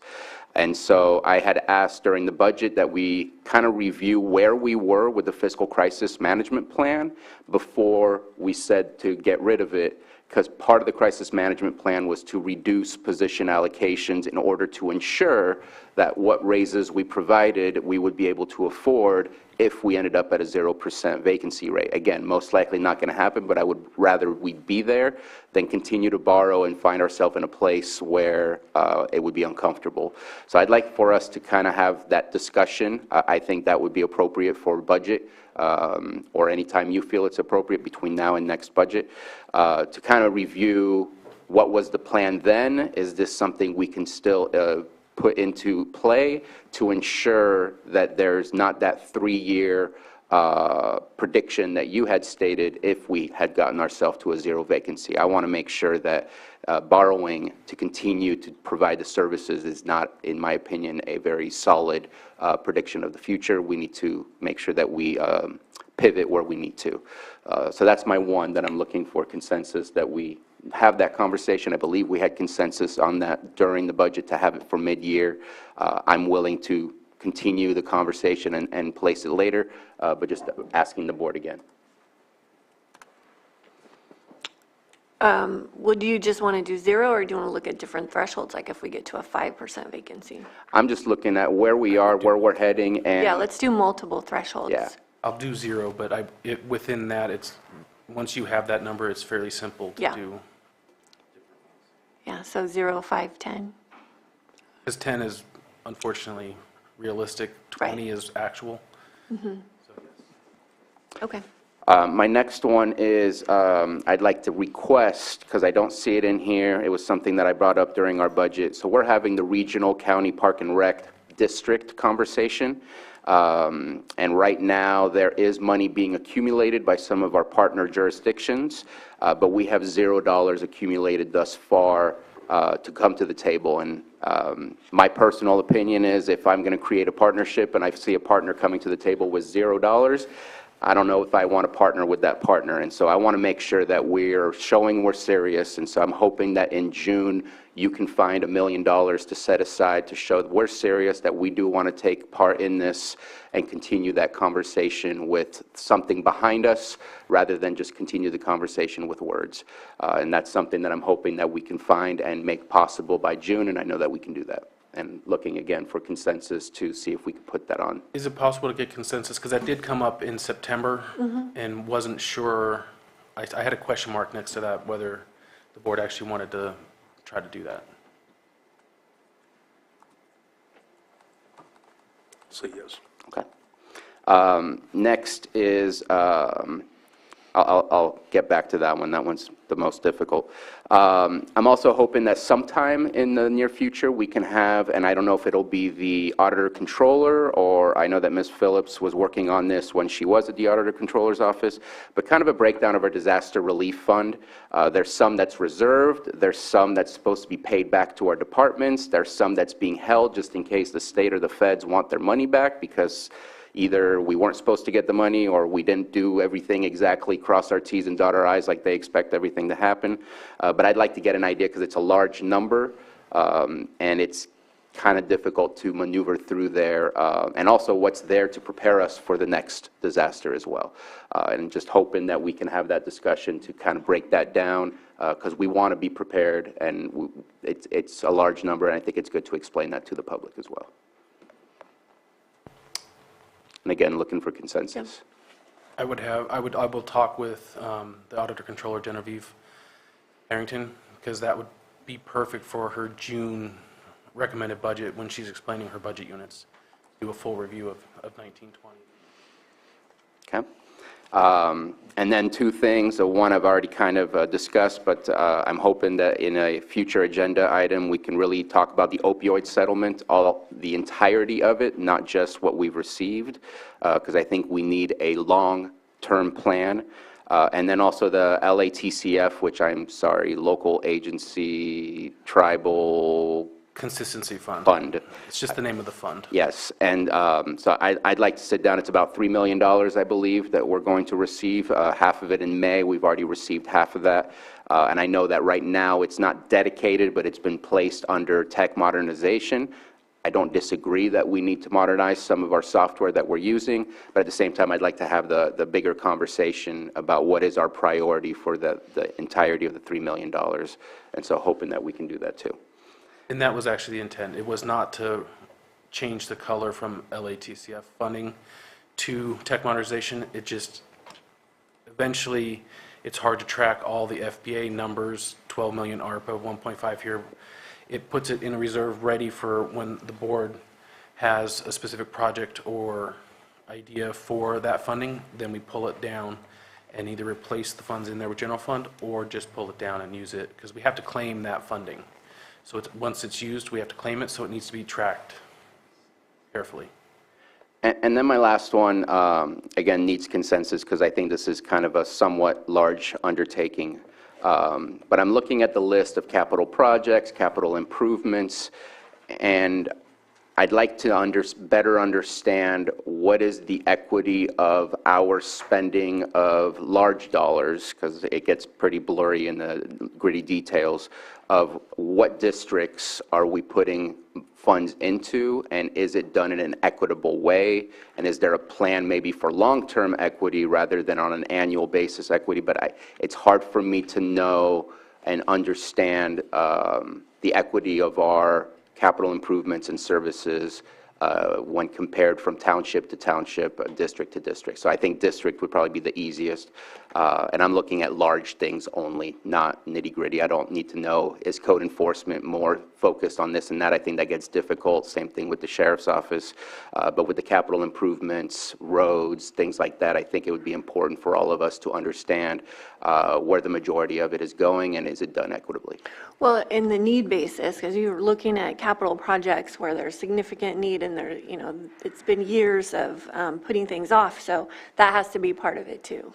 No, I think there's so many more things that could be a part of it. I mean, we could look at population demographics as well, but I think start simple, and it doesn't mean that it's going to guide us, but it's going to help us better understand things. And it's something I've been looking into and trying to figure out on my own, and thought I'd ask for consensus to see if that's something that staff could come back with. Again, no set date. That one will be difficult but doable. I think that's a long-term win for them to work on. I'm not sure, can you do that by June? Because there's so many variables.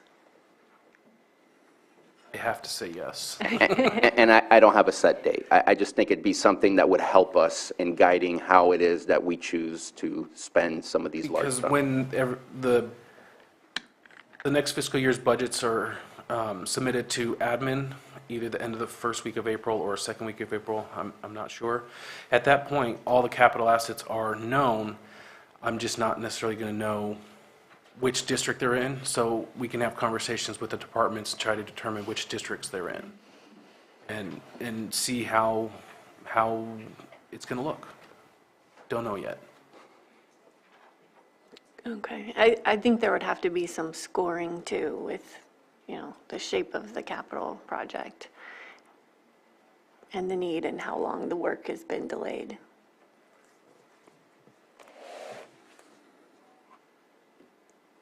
I'm not prepared to move forward with that request at this time, so, no.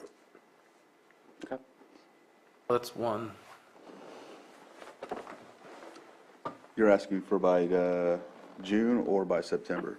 No date, just I think it's a difficult one to come up with, and I think it's going to take time, so I don't want to set a specific date. If it's possible by the end of the year, that would be great.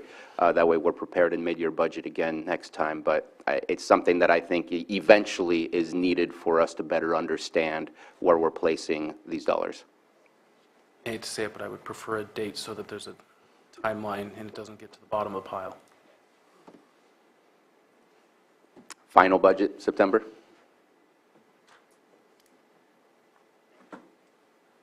I'm okay with that. Can I just dive in, because I'm not sure what I'm consensusing to or not, just because I'm the new kid on the block. So if I can just confess a little bit of confusion and maybe follow up with what you're asking for. And I know this is just very bare bones forecasting here. This is not the full-blown budget, but is slightly different from what I encountered with the city. So to the question of the Parks and Rec set aside, that sounds like a capital reserves question, and I think there was a question about capital needs assessment. So I'm not seeing what in my mind in this breakout is basically a full line item or several line items related to our capital planning, our capital reserves, and to the point raised about capital needs. So on the Park and Rec set aside of $1 million, if I had a better handle of where that particular project was going in terms of capital needs, or whether the dollars might be expended for pre-planning and stuff like that weren't capital in nature, that'd be okay. But the set aside to me, if it were to happen at all, would go into a capital reserve fund. That is what he means. It would be a parks reserve. Do we break out capital reserve separately, though? Okay. All right. And then to the question on the opioid settlement, we park that money in a tech modernization fund? Not in the SUD's budget right now in their reserves. So the opioid was currently deposited in Budget Unit 1120, which is the depository for all general fund that doesn't have a specific budget unit attached. And mid-year is transferring it to Budget Unit 4015, SUDS. And then once it lands in SUDS, it's going to a reserve there, specifically for opioid activities, which the board would have to approve to remove it from the reserves for usage once there's plans. The LATCF funds of a little over 1.5 million, that's the funds that we are putting into the tech modernization reserve. And it's going to be tracked the whole time because it has to be claimed. And once the board has decided what you guys want to use those funds for, we'll pull it down and utilize it. Or since we need to do a new accounting system within the next 3 to 5 years, use it for that, it would stay. Otherwise, when the board has a project, we remove it and put it towards that project. And then lastly, to the last ask, I think it was generally you were requesting a better roadmap of where we're at with our capital projects. I don't know exactly what you were asking for. Capital assets by district. Yeah, I support that.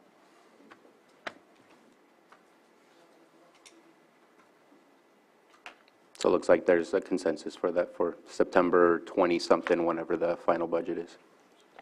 I'm not hard on that. If you have to wait till next year, I'm good with that. How about we will give every effort to make it for September. Thank you. Supervisor Green? Pen down. Okay. Any other board comments?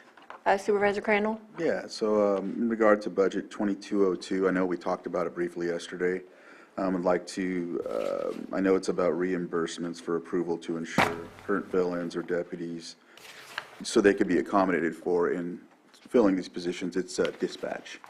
And so I know we also talked about the hiring bonuses and things of that nature. And so, in preparing for an anticipation of those positions being filled, can we ensure some of these, I know this is backfilling for 2021, 22, but I want to ensure that it's maintained, or if there's another discussion that needs to take place to ensure that we can provide that benefit to that department, so that way we don't have to utilize deputies anymore. Is that a discussion we have to have, like, in general like this, or can we have it at the next budget timeframe? That can happen in June. The reason why is this mid-year is moving 50,000, I believe it is. 110.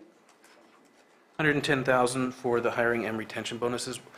I purposely had Mary Beth bring enough hiring bonuses over for what is actually projected through the end of June, which is would happen for hiring new employees. And that is always part of the budget for Budget Unit 1064 Cannabis, to have a section just for hiring bonuses and retention bonuses.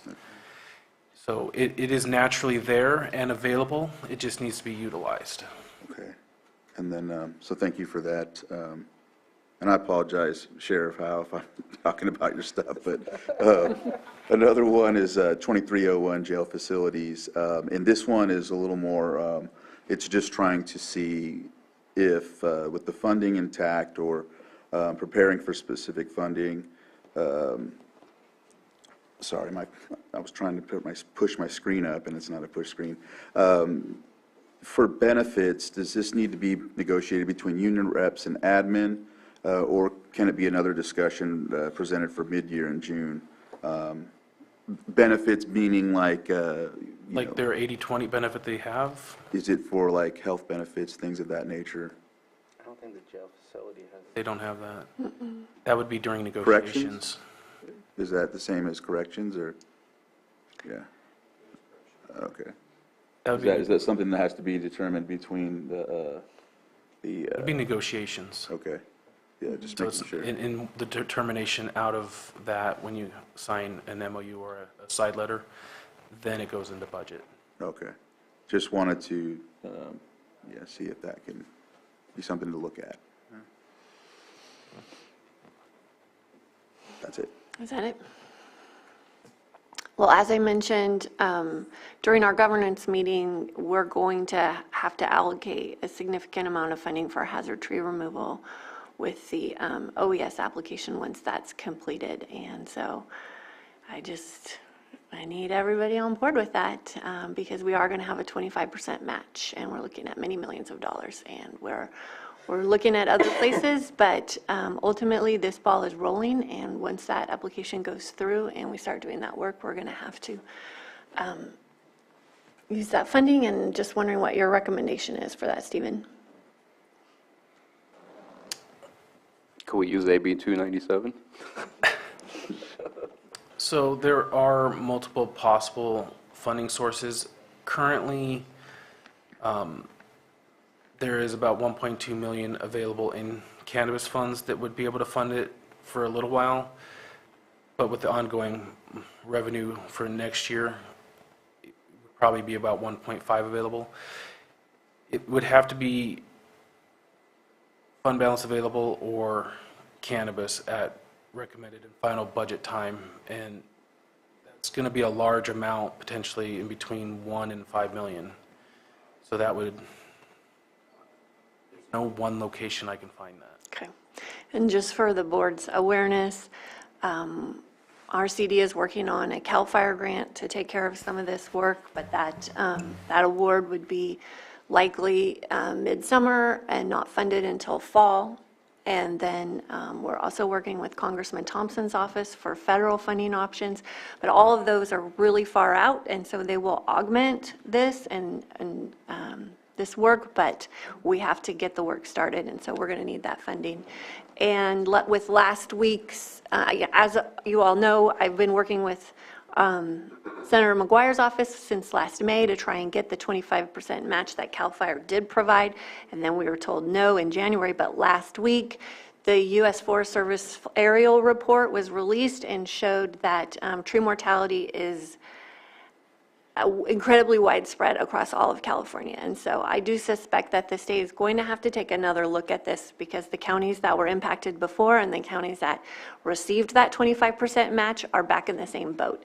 And although we were the first county to declare this emergency last May, and Napa and Mendocino have followed, I think we're going to see a lot of counties now that the data is out there. And I know that Supervisor Crandall was doing that work for us in DC last week. So, but all of these things that we're doing, there's still a lot of work to do, and it's going to cost us a lot of money.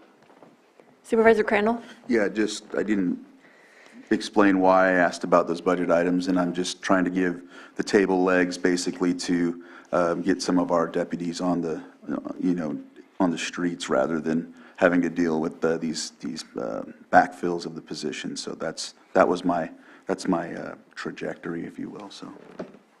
Supervisor Spatier? Yeah, I just want to, on the tree mortality thing, I know in May we do plan on getting another 1.5 million, and I don't know if there's any anticipation for that to be kind of scheduled for a specific purpose, but I would say that that's an opportunity there as well to help with the 25%. Talking about cannabis?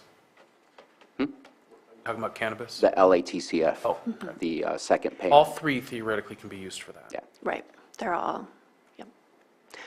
Okay, anything else from the board? Open it to the public. Anyone in the chambers?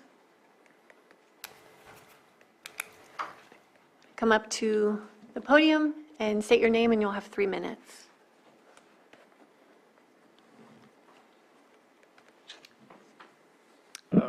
Good morning. My name is Greg Holmes, and I have a letter here I'd like to submit to all of the board members, if anyone could hand it to them.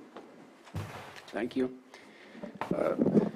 This is an issue from the ranch fire of 2018. I own property out past Upper Lake, and in that fire, as it moved through our property, it destroyed all the structures on it. And it's taken quite a while to lever up the funds to rebuild the infrastructure, which finally have just gotten done. In going to the building department to get a permit to restore the power temporarily in order to test the system, the well and the power system, they're refusing to issue a temporary permit because they say they have no record of any inspections that were ever done on this property. So apparently they've either lost my file or expunged my file of something like $400,000 worth of structures that I built out there. All I'm asking for is for you to persuade the building department to give me a permit to temporarily heat up the power so that I can test the well and prove that all those things work to a potential buyer. Okay, is this, I'm sorry, is this regarding our budget conversation that we're having right now? I'm sorry, then apparently I didn't hear you correctly. I was presenting a personal request. So we do public input at 9:06. Okay, thank you. Okay, thank you.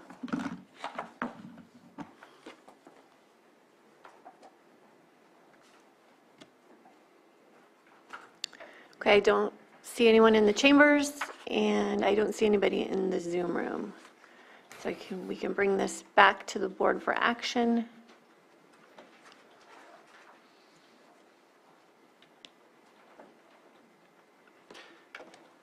We've got a few. Just a quick clarifying question. Sure. The Part C for John T. Klaus, this is to approve the receiving of the funds, the 1.96, and do we need to say as amended, or has it already been amended on there? The resolution's already amended. The reason for the resolution is this fund and budget unit don't exist yet. So the resolution is creating the fund and resolution, as well as at the same time appropriating the revenue and appropriations. Perfect. Thank you.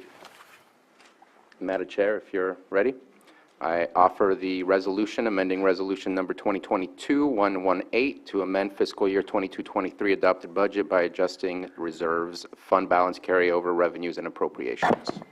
The resolution has been offered. Roll call, please. Yeah, Supervisor Simon. Aye. Supervisor Sabatier. Aye. Supervisor Crandall. Yes. Supervisor Green. Aye. And Supervisor Pyska. Yes. Thanks. Madam Chair, I offer the resolution amending resolution 2022-119 to amend the position allocations for fiscal year 2022-23 to conform to the mid-year budget adjustments.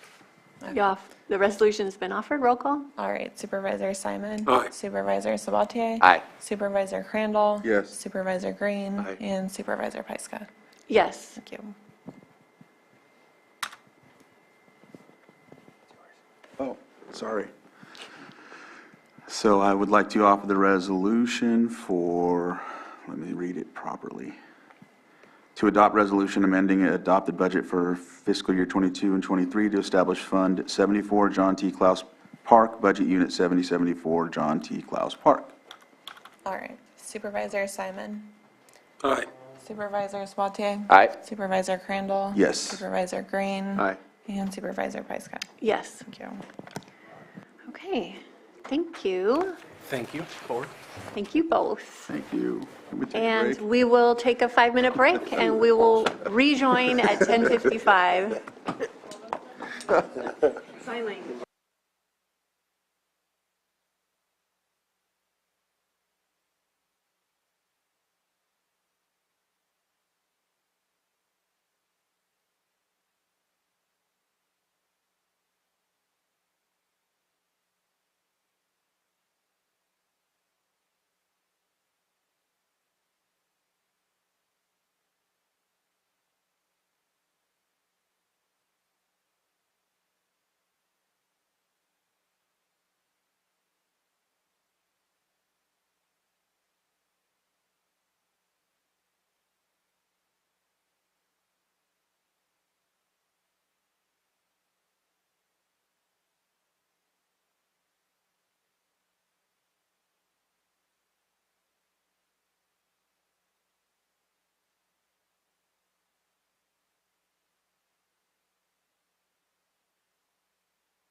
Okay, so we are back and we will start with item 7.3, overview and discussion of the organizational analysis of indigent services report entitled The Right to Counsel in Lake County, California.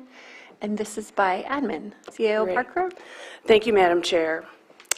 The county contracted with the Sixth Amendment Center to analyze the provision of indigent services, also known as public defender services.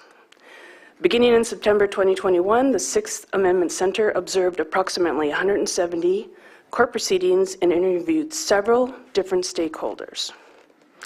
Since the 109-page report is available online, I plan to briefly share the consultant findings and recommendations. The board item 7.4 following will present the initial steps staff recommends as next steps. Please note, the findings and recommendations do not, let me start again. The findings and recommendations are that of the Sixth Amendment Center. So under findings, there were 4 findings. The first is that, just as an overview, the state of California has not established any means to ensure that Lake County provides to every indigent defendant an attorney who has the time, training, and resources to provide effective presentation at every critical state of a criminal or juvenile delinquency case. In short words, or in short terms, it's an unfunded mandate by the state of California. The second finding is that although the contract provides a means by which the county can oversee the partnership's administration and provision of the right to counsel, Lake County does not do so. The county does not know on an ongoing basis whether the right to counsel, if being provided effectively, to how many and in how many cases of what types, by whom, and how much the provision of the effective right to counsel should cost. That's, in my opinion, a failure to manage the contract, which falls within the field of the administration. Third finding, the LID partner attorneys subcontract with private attorneys, including themselves, to represent indigent defendants in the types of trial-level cases for which the state of California is responsible for providing the right to counsel under the U.S. Constitution. Although the subcontracts provide means by which the LID partner attorneys can oversee the provision of the right to counsel by all the subcontractor attorneys, they do not know on an ongoing basis whether the right to counsel is being provided effectively. I want to go back to item 2 for a moment. When I said it was a failure on admin's part, it's a failure of capacity and knowledge in order to manage that type of contract. Finding 4. Lake County's contract with the LID partner attorney pays them a flat annual fee to administer the trial-level indigent defense system and to provide all right to counsel services for which the state of California is responsible under the U.S. Constitution. These flat fee compensation methods result in a system-wide conflict of interest between each and every indigent person's interest in their constitutionally guaranteed right to effective representation and the personal financial interests of the attorney appointed to represent them, leading to the constructive denial of the right to counsel to some indigent people in Lake County. Again, I want to reiterate that these are the findings by the Sixth Amendment Center. The report also included the following recommendations. Lake County policymakers should advocate for the state of California to form a legislative and/or a gubernatorial committee to study and make recommendations about how best to fulfill the state's 6th and 14th Amendment responsibilities. Recommendation 2, the Lake Board of Supervisors should establish a nonpartisan independent commission to oversee all aspects of indigent representation services. And lastly, Lake County Board of Supervisors should immediately establish an Office of Indigent Representation Services to carry out the day-to-day duties of the commission, headed by an executive director attorney selected by the commission. So in conclusion, the evaluation cites a lack of accountability and oversight in Lake County's provision of public defender services. Administration and County Council have been exploring the next steps that would best fit the County of Lake, both structurally and financially, to provide effective public defender services. This concludes my overview. Thank you. Thank you. Do we have anything from the board?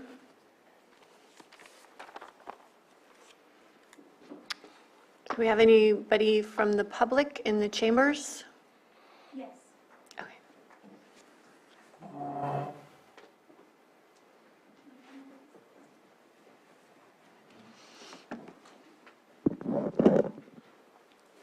Good morning. My name is Andrea Sullivan. I am a co-administrator of Lake Indigent Defense, also known as LID. This is my partner, Tom Feimer, and together we administer Lake Indigent Defense, which administers public defense in Lake County. We have had the contract. I have been the original partner since 2017. There's been a couple of other partners that have assisted and then went on to other things. One became a judge and another has recently retired. Since 2017, we have not gone off of the contract at all, and we have done that ethically and legally. We represent over 95% of the defendants in Lake County. And we do that at a budget that is less than half than comparable counties. So some highlights that from the report. The report says that 2 felony defenders have no previous criminal experience. That's blatantly not true. All of our defenders on the felony contract are experienced in criminal law. They may be referencing 2 former district attorneys that came to work as felony defenders. I also take issue with the idea that a flat fee creates a system-wide denial of the right to counsel. A flat fee by another name would be a salary. So I'll let Mr. Feimer discuss some of the possible options that the board could take. Thank you, Andrea. Let me restart your 3 minutes. Thank you, and I appreciate this opportunity. Just to follow up what my partner, Ms. Sullivan, and co-administrator said. Yes, the flat fee finding is a bit puzzling. The report also, 6AC, as if you look at their other findings in other places around the country, usually does is recommends a statutory public defender office wherein everybody would be working for a fixed salary. It is true that our contractors are effectively carrying the load of a full-time public defender, and we are not paying them as much as somebody doing comparable work in another county. The reason we justify that system is defenders are allowed to take other clients, private clients, out of county. Again, if this is creating a conflict, frankly, we're going to need to look at some form of greater compensation in order to basically just retain people. Right now, we are forming, I take issue with the idea that we're not denying people the right to counsel. I can say we are guaranteeing everybody who needs a lawyer counsel. Counsel, if you look at the numbers in the 6AC report, although they don't do much analysis, counsel that is providing outcomes that is as good or better than many of the statutory offices within the state of California.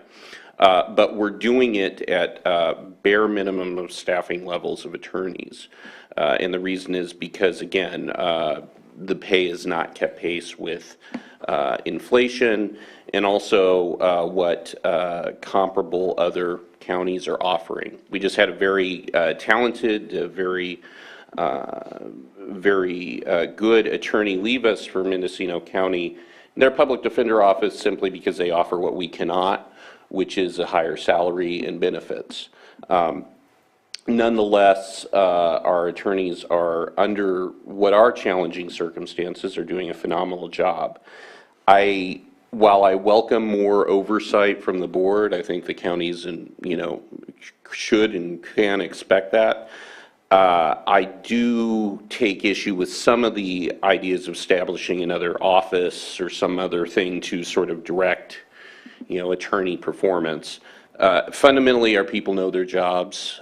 They know how to defend people, and they do it well.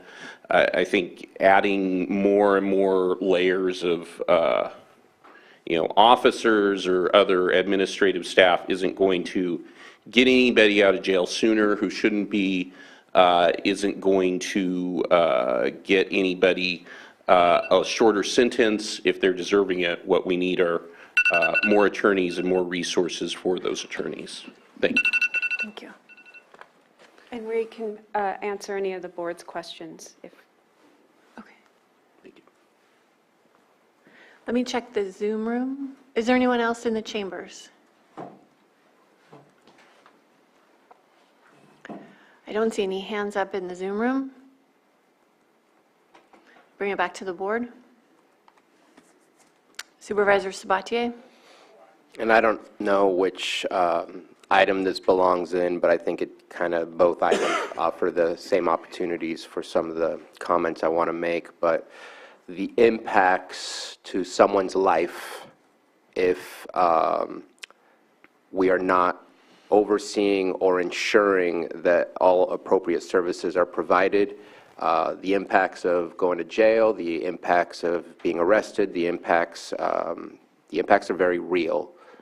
And can be not just a setback, but can also close a lot of doors. So I think this is an important topic for us to lean and move forward with. But we need to set up a system that will not just be people who care, but people who understand the system in a legal way.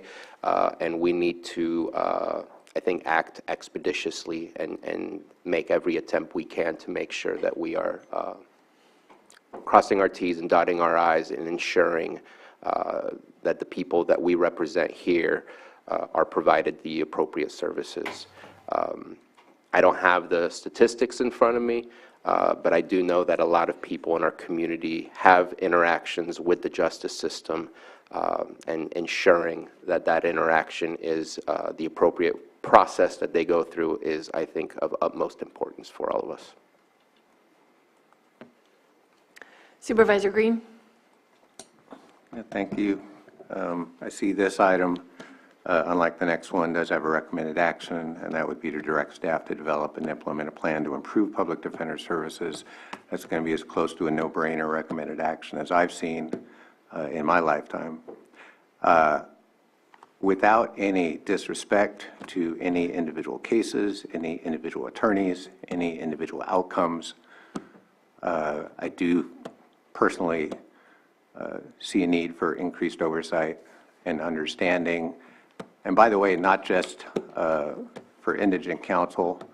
I'm concerned about performance of our DA's office from time to time. I note in the staff report that the county is one party that has responsibilities. The state of California probably has the greater share, in my estimation, and therefore I think the Judicial Council and our bench also have an affirmative duty to make sure that all the wheels are on our justice system and moving appropriately. I can't claim to be an expert on this court, but in my previous incarnation at DSS, I did have the ability to watch a fair number of juvenile dependency proceedings. I also tended to watch the Friday trial assignment calendars, and I'm just a layperson, but in both settings, it has been bumpy sometimes.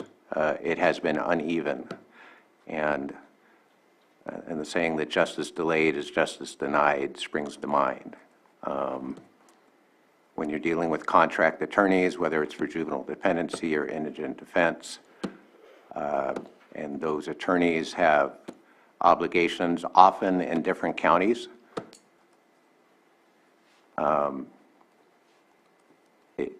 how would we even begin to do adequate oversight of that? When we have basically a herd of cats with law degrees and crowded court calendars and a growing number of specialty courts, and now this indication that we're going to move toward care court for seriously mentally ill people in the near future. And that will implicate indigent defense as well. So I'm just strongly supportive of that. I was very concerned to read the report. I know it was just focused on Lake County. I have to imagine there are plenty of other rural counties in similar situations. And I don't know that immediately adopting a public defender model is where we need to go. But I do agree very strongly with the report's primary recommendation that we need added oversight over indigent defense. Thank you. Anyone else?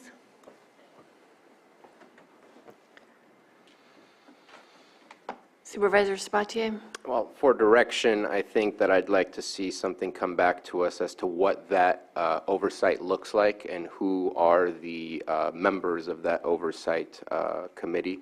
I know we have something right now, but I think we need to revamp and review and possibly renew just to make sure. And that's not the subject today, so I don't want to get into the details, but I definitely hope that that will come back to us ASAP so we can start putting out applications, reaching out to specific individuals that we know meet the qualifications. But I think that's a good step in moving forward at first.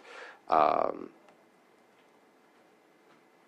I think that we do need to look at what is the next iteration, because I don't think as it's been working, no one from LID has approached us saying it's not working.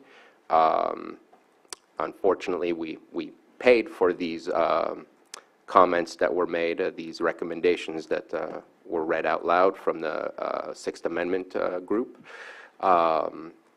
But that is their findings, and I don't think their findings are too far off of what is happening. And so I think we need to do a change, and we need to figure out what that change looks like. But I think first and foremost, bring back to us that committee.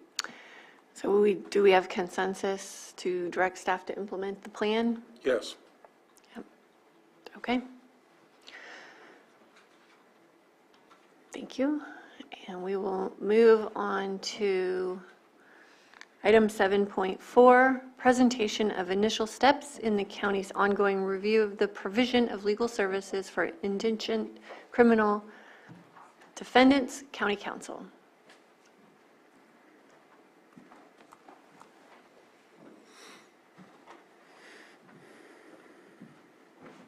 Thank you, Board.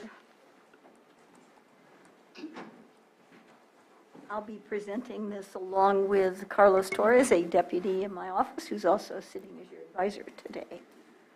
I'd like to begin by just stating that in the report that was proffered of 109 pages, criticism is always so much easier. That in the report that has just been referenced of 100+ pages, you'll notice that there were barely 3 pages given to recommendations. Criticism is easy. Constructing improvements is much more difficult. The criminal justice system in California, across the country, can often be chaotic just by nature of the work that's performed. What we're talking about today are things that we believe can improve the system and the provision of legal services that our office has been looking at. And one of the things that has been discussed briefly is the oversight, and the county has had a public defender advisory committee. We believe the committee could be much more robust with people who are actually affected by the criminal justice system, who have been a defendant in the criminal justice system, who by nature of their classifications are often mishandled through the criminal justice system. People who can provide your board and the public with a great deal more information as to what criminal justice actually means in a real and practical way. That will also help you understand the challenges and the hurdles that have to be overcome in this process. One of the other recommendations that we'd ask you to consider is to develop a community-based approach to criminal defense services. Supervisor Green was talking about all these specialty courts. Those courts exist for a reason, and working in conjunction with those courts may develop a great deal of community-oriented approach. Not everyone who's committed a crime belongs in a jail cell. The item number 3 in our presentation is to retain the services of a former public defender to assist the county in ensuring the comprehensive provision of indigent services. Not a high optic review, but an actual on the grounds, roll up the sleeves kind of assist in this program by someone who is the person we have in mind, and I'll let Carlos Torres explain that to you in more detail. The person we have in mind is a retired public defender of some significant stature who is well known throughout the state and one of the most dynamic people I've ever spoken to. And then to continue to pursue grant funding in terms of improvements to the services, both computer access, office work, et cetera. There are so many things that could be improved if we have grant funding. I know that the admin office and members of my office worked together to submit a recent grant, and Carlos can also explain to you the particulars of that. So that, in a nutshell, are the recommendations that we're making.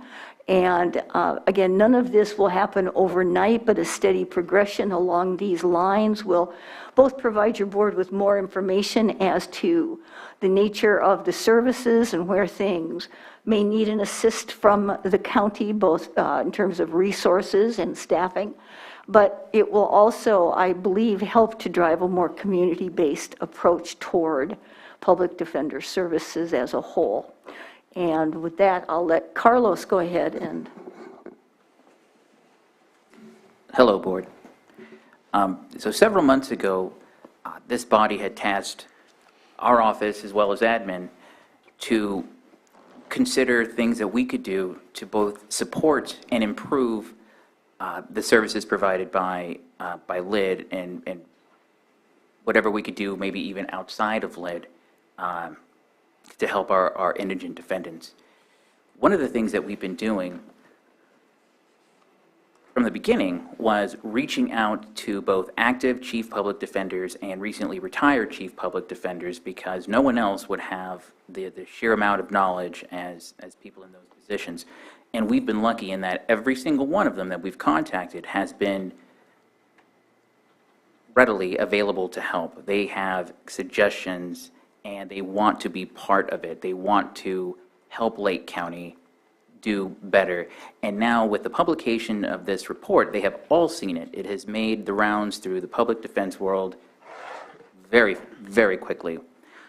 And so the public defender most recently that we've been talking to the most, who has been the most helpful, his name is Jose Varela. He's the retired chief public defender of Marin County. He was in that position for 16 years. He currently runs trainings.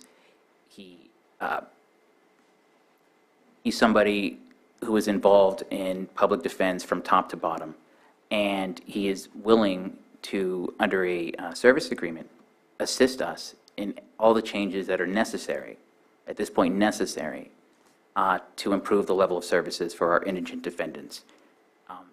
He's been an incredible help, and at some point I would love for the board to be able to talk to him and ask of him questions, because honestly, from this office, we don't always know what we don't know. We're county council. We handle civil issues all day long. But criminal is a different animal, and so we only know so much. It's important that we ask someone who does. Aside from that, we've been in touch with the California office, the state public defender's office for California. They've been incredibly helpful in not only helping find new grant opportunities, of which we've recently applied for a third one. All three of our grants combined would total over $1.3 million, which is what we're really looking to do, is help boost the amount of money that we can use as resources for this project. But also in putting us in contact with other public defenders, both chiefs, high deputies, people who are involved, professors, everybody who has a stake in this process, and it's been really great. So currently, we're in negotiations with that retired chief public defender to offer his services on a more continued basis. We're continually having conversations with the state. We're continually looking at new opportunities for new funding. And ideally, we want to work with our partners in LID because we understand the attorneys that work for them now, they're going to be our partners going forward. Right? These are going to be the attorneys that are still going to represent Lake County. We want to support them. We want to help them do the best that they possibly can. So we're willing to work with them and see what they need and offer the resources that we can so that another report like this would never be warranted again. No one wants to see their county described like ours was. Right? It's not a surprise. Every report that 6AC does has similar outcomes, but that makes sense because counties don't ask for a consultant to look at programs that are doing great. You wouldn't need to. I mean, there's a reason we commissioned it. There's a reason they had the findings that they did. But because of that, we're all moving in the right direction to help fix it. So if you have any questions about our direction, I'd be more than happy to answer it.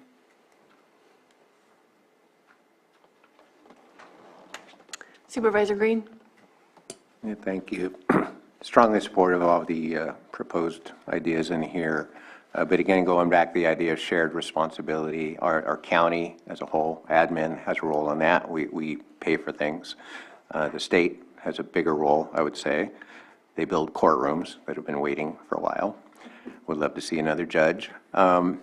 So I want to support this, but as we support this, and as we focus on the public defender role, again, I want to reinforce something I said earlier. It is what happens in those bumpy courtrooms is very much a shared responsibility. So it doesn't fall on LID in any way when we have caseloads or stuff getting juggled by the DA's office that lands in their lap and they are trying to juggle those assorted balls. It doesn't fall on LID in any way when we don't have enough judges or when we have visiting judges. It's not on LID to figure out whether a Zoom court is still as useful as it was in years past.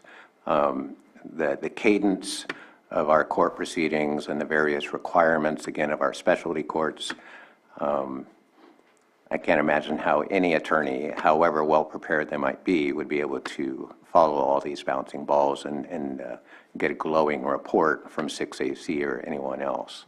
So I want to be supportive. One question I would have for LID is if they have adequate funding for investigator services now. If they're just showing up with one shoe in the courtroom and, not able to meaningfully present their cases because they don't have adequate resources or they're waiting on witnesses or something like that. So one initial question I would have is, in addition to the contract attorneys we have under LID, what type of support do they have right now? Again, just very lay observation of what I saw, but I saw too many Marsden hearings going on. Saw judges getting DQ'd and stuff like that. So part of that is the normal give and take of criminal justice, but part of that seems a little bit above the norm, even in a small rural county. So as much as I want to get this stuff going, I do want to be supportive of LID in the meantime, and if there are any short-term needs that we can add to this bullet list, maybe they can explain them now, and maybe we can take a look at that. Supervisor Sabatier? I just wanted to make the comment about I'm in support, looking forward to where your negotiations end. Hopefully we can have that conversation with the gentleman who may be interested in coming here. All of those things sound good to me, and you mentioned something that I kind of want to change your words. I hope we can set expectations and that whoever we're working with will be meeting those expectations, because we are the ones representing the people that are being defended, and we want to make sure that we set a standard for what those people experience when they go to court. If I may, one of the things that we'd like to be able to bring back with you, if again you give us the direction to do so, is going to be some more definitive list of what can be done immediately, what we recommend begins over time, and what the longer range goals are. As far as the prior report that was commissioned at some point, whatever the goal of that report, it provides no substitution for the hands-on involvement of someone with the type of public defender experience of Mr. Barella, and we are hopeful that your board will agree to something along those lines so that there's going to be an on-the-ground person who can work to make improvements, and those improvements would include recommendations for resources and what's lacking. Not just, again, it's, criticism apparently can take place in 100 pages, but recommendations just needs to. So I don't think that's really lost on anyone in regard to that report. But every system is certainly worthy of improvement, and public defender services and the constitutional obligations of this county certainly deserve a very thorough, comprehensive review of how to do better. Sorry, just to Supervisor Green's point, we do believe that a stronger and better resourced PD defense system will improve the DA system as well. The tougher the competition is, the higher the DAs will have to rise to the moment, is the hope. Currently, we don't have any oversight over the DA, this office. We do not. But we do think that the better resourced the public defenders are, the better trained that they are, the more accountable that they are, the better the fight they're going to put up to the DA's office, and the DA will have to compensate for that. And currently, a lot of the things that are being requested and being discussed would require more transparent information from LID, and we've started that process. We have been getting more information from them, and we hope that all of our future requests for information continually comes as quickly as it has, and perhaps with a little bit more detail, so we can truly address these issues and not just leave them in the air as requests that never get answered.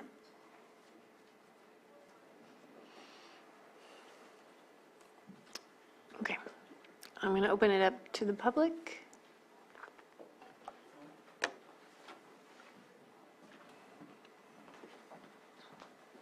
I will reintroduce myself. Again, I'm Andrea Sullivan, co-administrator for Lake Indigent Defense, and this is Mr. Feimer, my partner and co-administrator. One of the things I didn't bring up in my last presentation, and one of the things that the 6AC report fails to mention, what County Council fails to mention, and is the giant elephant in the room, is the independent contractor model which LID is based on. The reason why there is no direct supervision is to maintain the independent contractor model. So since, as long as I've been in Lake County, which is 2014, and well beyond that, the board has always contracted with an entity that utilizes independent contractors. And part and parcel of that is maintaining the subcontractors' independence from the county, because the county has made clear they do not want to or cannot fund a statutory public defender office, which would be in excess of $4 million. Again, LID handles over 95% of the criminal defendants at a higher, with some of the lowest conviction rates and the highest dismissal rates in California. We consistently rank in the top third for higher numbers of dismissals, and in the top low third for felony convictions. So the result, if you go to trial with a LID attorney, you have probably a 50-50 chance of getting a hung jury or an acquittal, and that is well better than the state standard. So the fundamental question is, if you, as a county, want more direct oversight, at a certain point, the subs are going to be employees. And that comes with additional costs. So there's a fork in the road that this board, it's one thing to say you want more oversight, but what does that fundamentally mean? We are already paying our subs about 2/3 of a comparable county for size and budget. And the way that they can supplement their income and maintain their independence, so we've been audited more than once by the EDD, and we can truthfully say these are independent contractors. These are not employees. They're not employees of LID, and they're not employees of the county. So I think that is something that we've been tiptoeing around, but that needs to be addressed head on. And myself and Mr. Feimer, we are happy to do whatever the county wants, but the county needs to be clear. Do you want independent contractors, and with that comes a lack of oversight? Or do you want more direct interaction? You're going to make them employees. Thank you. I just wanted to comment briefly on some of the. Can you just state your full name? Yeah, my name is Thomas Feimer. I'm sorry. I shouldn't assume everybody. It reads. For the record. Yeah, and I should be used to that, given I state it multiple times myself every day. I want to respond just briefly to a comment Supervisor Green made, which I think is very well taken. There is a tendency, and it's not particularly new, but it's increasing, for sort of what will happen is the legislature will pass all kinds of new forms of relief and mandates and programs. The mental health diversion is an example of this, and one we've been struggling with. And the tendency within the system is it's unfunded and there's no structure, and the responsibilities all just sort of get passed on to the attorney to sort of actually make all this kind of stuff happen. That really what we need are social workers, assistants, people to get this stuff done. Where attorneys, I've heard a lot of saying, no one's defended somebody. If you've ever defended somebody who's facing life in prison on charges, just that in investigating that and doing that is an immense and very weighty responsibility. And so, again, we welcome oversight, and we welcome just involvement. We're at 390 Forbes Street. Anybody, including anybody here, can come in and talk to us if they want or learn more. We're not some opaque kind of secret cabal over there. Walk on in and set up a meeting and talk with us. But again, I appreciate, and what needs to be explored, I think, is sort of support for the attorneys that kind of frees them to do the job of attorneys in a lot of fashions, and invest additional funding for investigators, social workers, administrative assistants are really something that I think needs to be explored, because again, taking somebody's life into your hands and defending them and their liberty is a full-time job, and we keep putting more and more burdens on our attorneys to do additional things, and they pick up the slack very brilliantly, but it comes at a cost eventually. It comes at a cost in burnout. It comes at a cost of maybe having to prioritize things that you otherwise wouldn't want to. Thank you. Thank you. Is there anyone else in the board chambers? Anyone in the Zoom room? I'm not seeing any hands up. Okay, we'll bring it back to the board. I might. Certainly, just to clarify, I don't think anyone is attempting to ignore decisions that your board is going to have to make. As I said, what we would like to bring back to you are immediate actions that can be taken, and then more long range Your board is going to have to develop your plan for this as you get more information, more data, more reporting, and hopefully with a consultant's assistance, a better idea of priorities that at least can be recommended to you. But eventually your board is going to have to look at systems and how best you wish to provide services in this area. That's a given. Supervisor Sabatier. I just wanted to respond to some of the comments. Just because something's been done a certain way for a while doesn't mean that there's not the possibility of change. It might be difficult, might seem unattainable, but I think that change is always possible. And on one end, I have one attorney saying, here are our great stats, and on the other end, but we could do a whole lot better. And I think we all want to do a whole lot better. And so I think that's, if we can find that common ground, I think that we can move forward and we can figure out a good place to go. So just want to make that statement. Supervisor Green. Yeah, and just to clarify the comment, yeah, the independent contractor is what it is. I don't think it's appropriate for public defense. One of the biggest takes from that report is a lack of ability to know what's going on with all these various contract attorneys.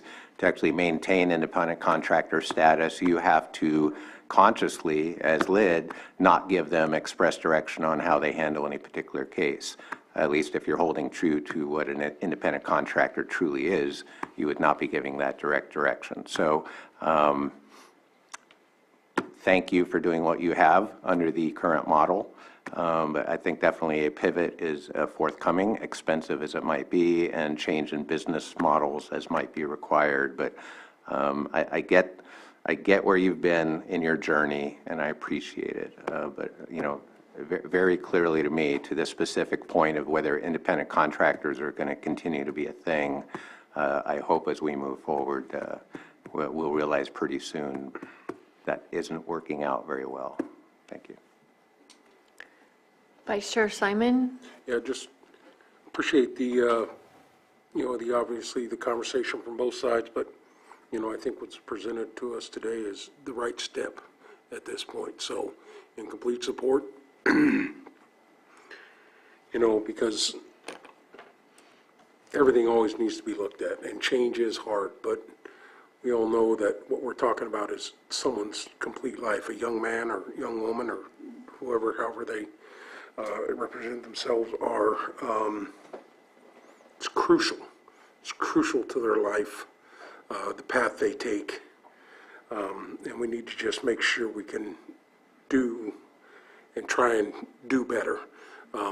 We all know that. I don't know, coming from the Native American community on our side, that representation is so important. And when you go into a courtroom, if you're paying for legal representation or you're not, we know there's a disparity there, and we know those opportunities for folks that can do that. So I'm wholeheartedly behind it. I don't have the answers. I am not an attorney. I will never say or even act like one. I might talk as much as one, but I will not know. But, I appreciate the difficult conversations we're having right now, because it could change someone's life, and that's the most important thing that we always need to consider. That's all I have to say. I appreciate you coming in, and we have this report. We're committed to working together to make things better, and looking at the short-term and long-term goals. That's something that we're going to need to follow up on as well, and the resources that are needed to do the work to support both LID and the defendant. So appreciate you coming in, appreciate the willingness to work. It's not an easy conversation, but we're all here to do the hard things, so thank you so much. Oh, I'm sorry, one more comment from Supervisor Crandall. No, I do appreciate the recommendations. Having an advisory committee really would help. I know a lot of times indigent families aren't familiar with legal processes and usually have to depend on other family members to count on that have experience. And I know for me, I understand that in regards to the to the agency that's speaking today. I know that they can get quite overwhelmed at times, and then not to mention the whole situation with COVID, doing a lot of, the Zoom meetings and, the Zoom court, having some of these hearings over at the fairgrounds. And so, I know that, there may be conflicting ideas about what was done in the report, but at the same time, this gives an opportunity to get back on track regardless, or at least have a path forward, so that's my opinion. Supervisor Sabatier? Just a last comment. I want to thank CAO Parker for her prior presentation, her words that we share responsibility in making sure that this goes in the right direction. And I think that's a key part to this, is not pointing any fingers, rather than saying we're not doing good enough and we need to do better. And I just wanted to express that, because I don't know how many people specifically heard. I'm not going to repeat it, but I appreciated the comment, so thank you. All right, thank you. Okay, well, we will close out this item. Thank you for being here.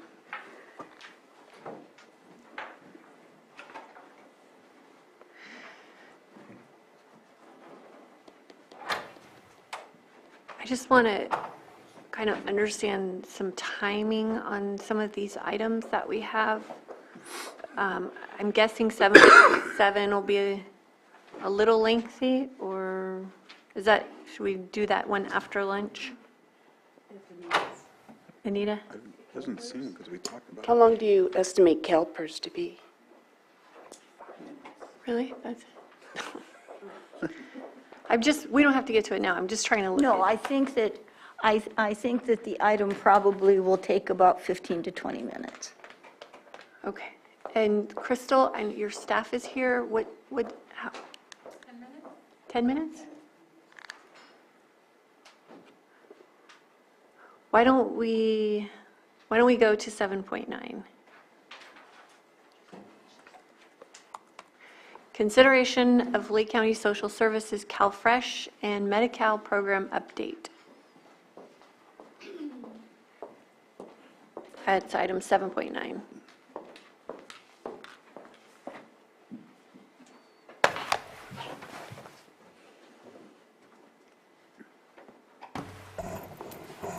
Good morning, Board.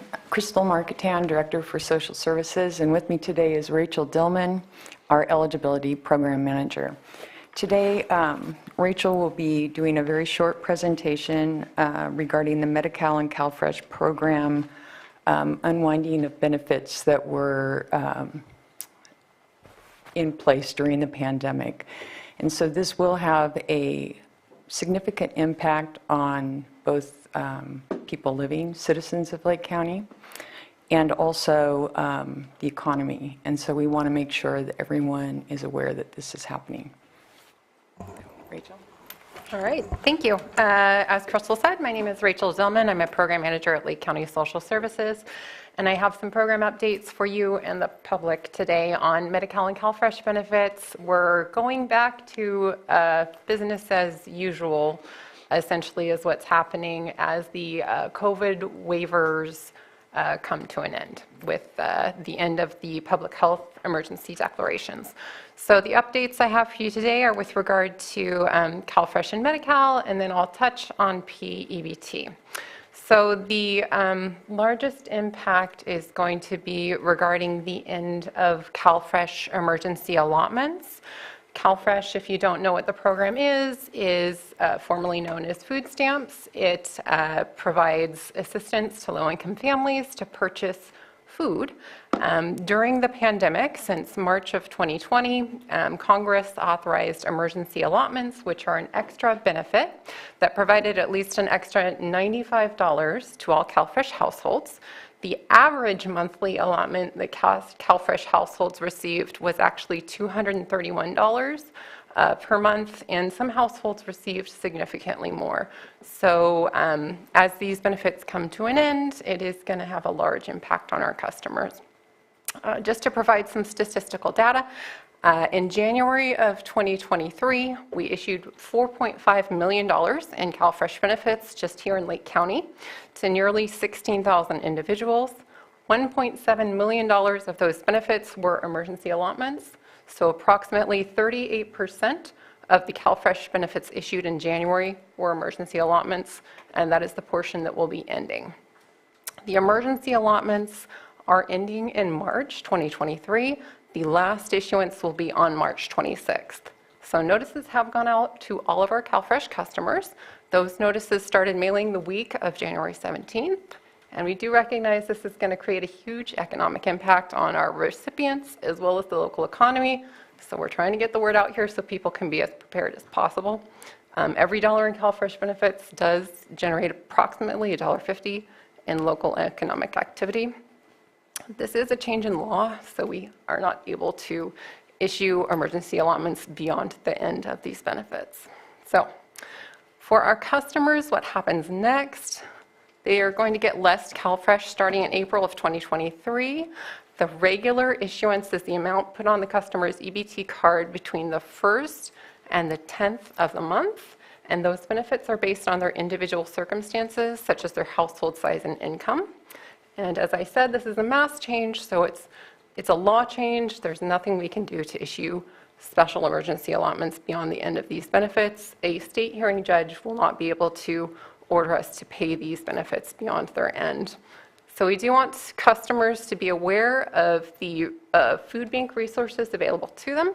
The best place to get that information would be on our Facebook page. We have it pinned to the top of our page. That's Lake County Social Services. And if they have any questions, they can give us a call. The state hotline for emergency allotments is 1-888-445-1955, or they can give our office a call, 707-995-4200. Another update with regard to the CalFresh program is that temporary student exemptions are ending. The pre-pandemic student exemptions will continue to exist, but during the pandemic, there were 2 special exemptions for students that would allow them to enroll in the CalFresh program, and that was students eligible for work study and students with expected family contribution of $0 in financial aid. When the federal public health emergency ends on May 11th, these exemptions will go away. So new applicants, the old rules will be applied to, and students currently receiving CalFresh will not have the new rules applied until the recertification is due. So over the next year, as they recertify their eligibility for benefits, we'll re-examine their situation and help them move into a different exemption if they're eligible for a different exemption. So students right now don't need to do anything. And the last big change is the end of Medi-Cal continuous coverage. So Medi-Cal provides health insurance to low and middle income families, and continuous coverage ensured with few exceptions that people on Medi-Cal kept their Medi-Cal coverage throughout the pandemic. So as this waiver unwinds, our goal is to keep as many people who remain eligible enrolled in Medi-Cal, and if they are no longer eligible, to transition them over into Covered California. So as a data point, in Lake County, we have over 30,000 individuals enrolled in Medi-Cal as of December of 2022, and we will have 12 months to recertify everybody's eligibility. We start processing recertifications in June of 2023, with the first potential month where customers would lose benefits being July of 2023. So informational notices regarding this change to Medi-Cal recipients have also already started mailing. Those started going out in February. And right now, what beneficiaries should do is make sure we have their correct mailing address. The best way to do that, you can give us a call, 707-995-4200. Go online to benefitscal.com. That's benefitscal.com. Or they can come by our offices in person, Monday through Friday, 8 to 5. That's 15975 Anderson Ranch, Lower Lake, California. And we can assist them in making sure their mailing address is correct. Beneficiaries will receive their renewal packets between April 2023 and March 2024, we have a 12-month window where we're reinstating recertifications. They don't need to take any action until they receive that recertification packet. Their benefits will remain the same until it comes time for them to renew. So this is going to be a big workload effort for my staff, and we're going to be all hands on deck. We are going to be launching a counter service unit on site at Anderson Ranch for people who have questions about how to fill out their paperwork, get new paperwork if they've lost their paperwork. That'll be launching in March. And we're looking forward to partnering with the Department of Health Care Services to meet these challenges over the coming year and make sure as many people as are eligible remain enrolled in Medi-Cal. There is a public state website launching with more information if people are interested in keeping an eye on that. It's keepmedicalcoverage.org, keepmedicalcoverage.org. And then lastly, I'll provide just a really quick update on PEBT. We don't administer this program. It is administered by the California Department of Social Services, but I get asked about it a lot. So as it is also tied to the pandemic, I'll provide a quick update. So Pandemic EBT, or PEBT, is a federal program that gave families food to replace lost meals, lost at child care or school due to the pandemic, and these benefits are also tied to the public health emergency. The final round of PEBT is in the works. The state is putting together their plan for federal approval, and they hope to have those benefits issued by September of 2023. So as details regarding that plan come out, the public can keep an eye on -ebt.org or give the PEBT helpline a call. That's 877-328-9677. And that is all I had to share today.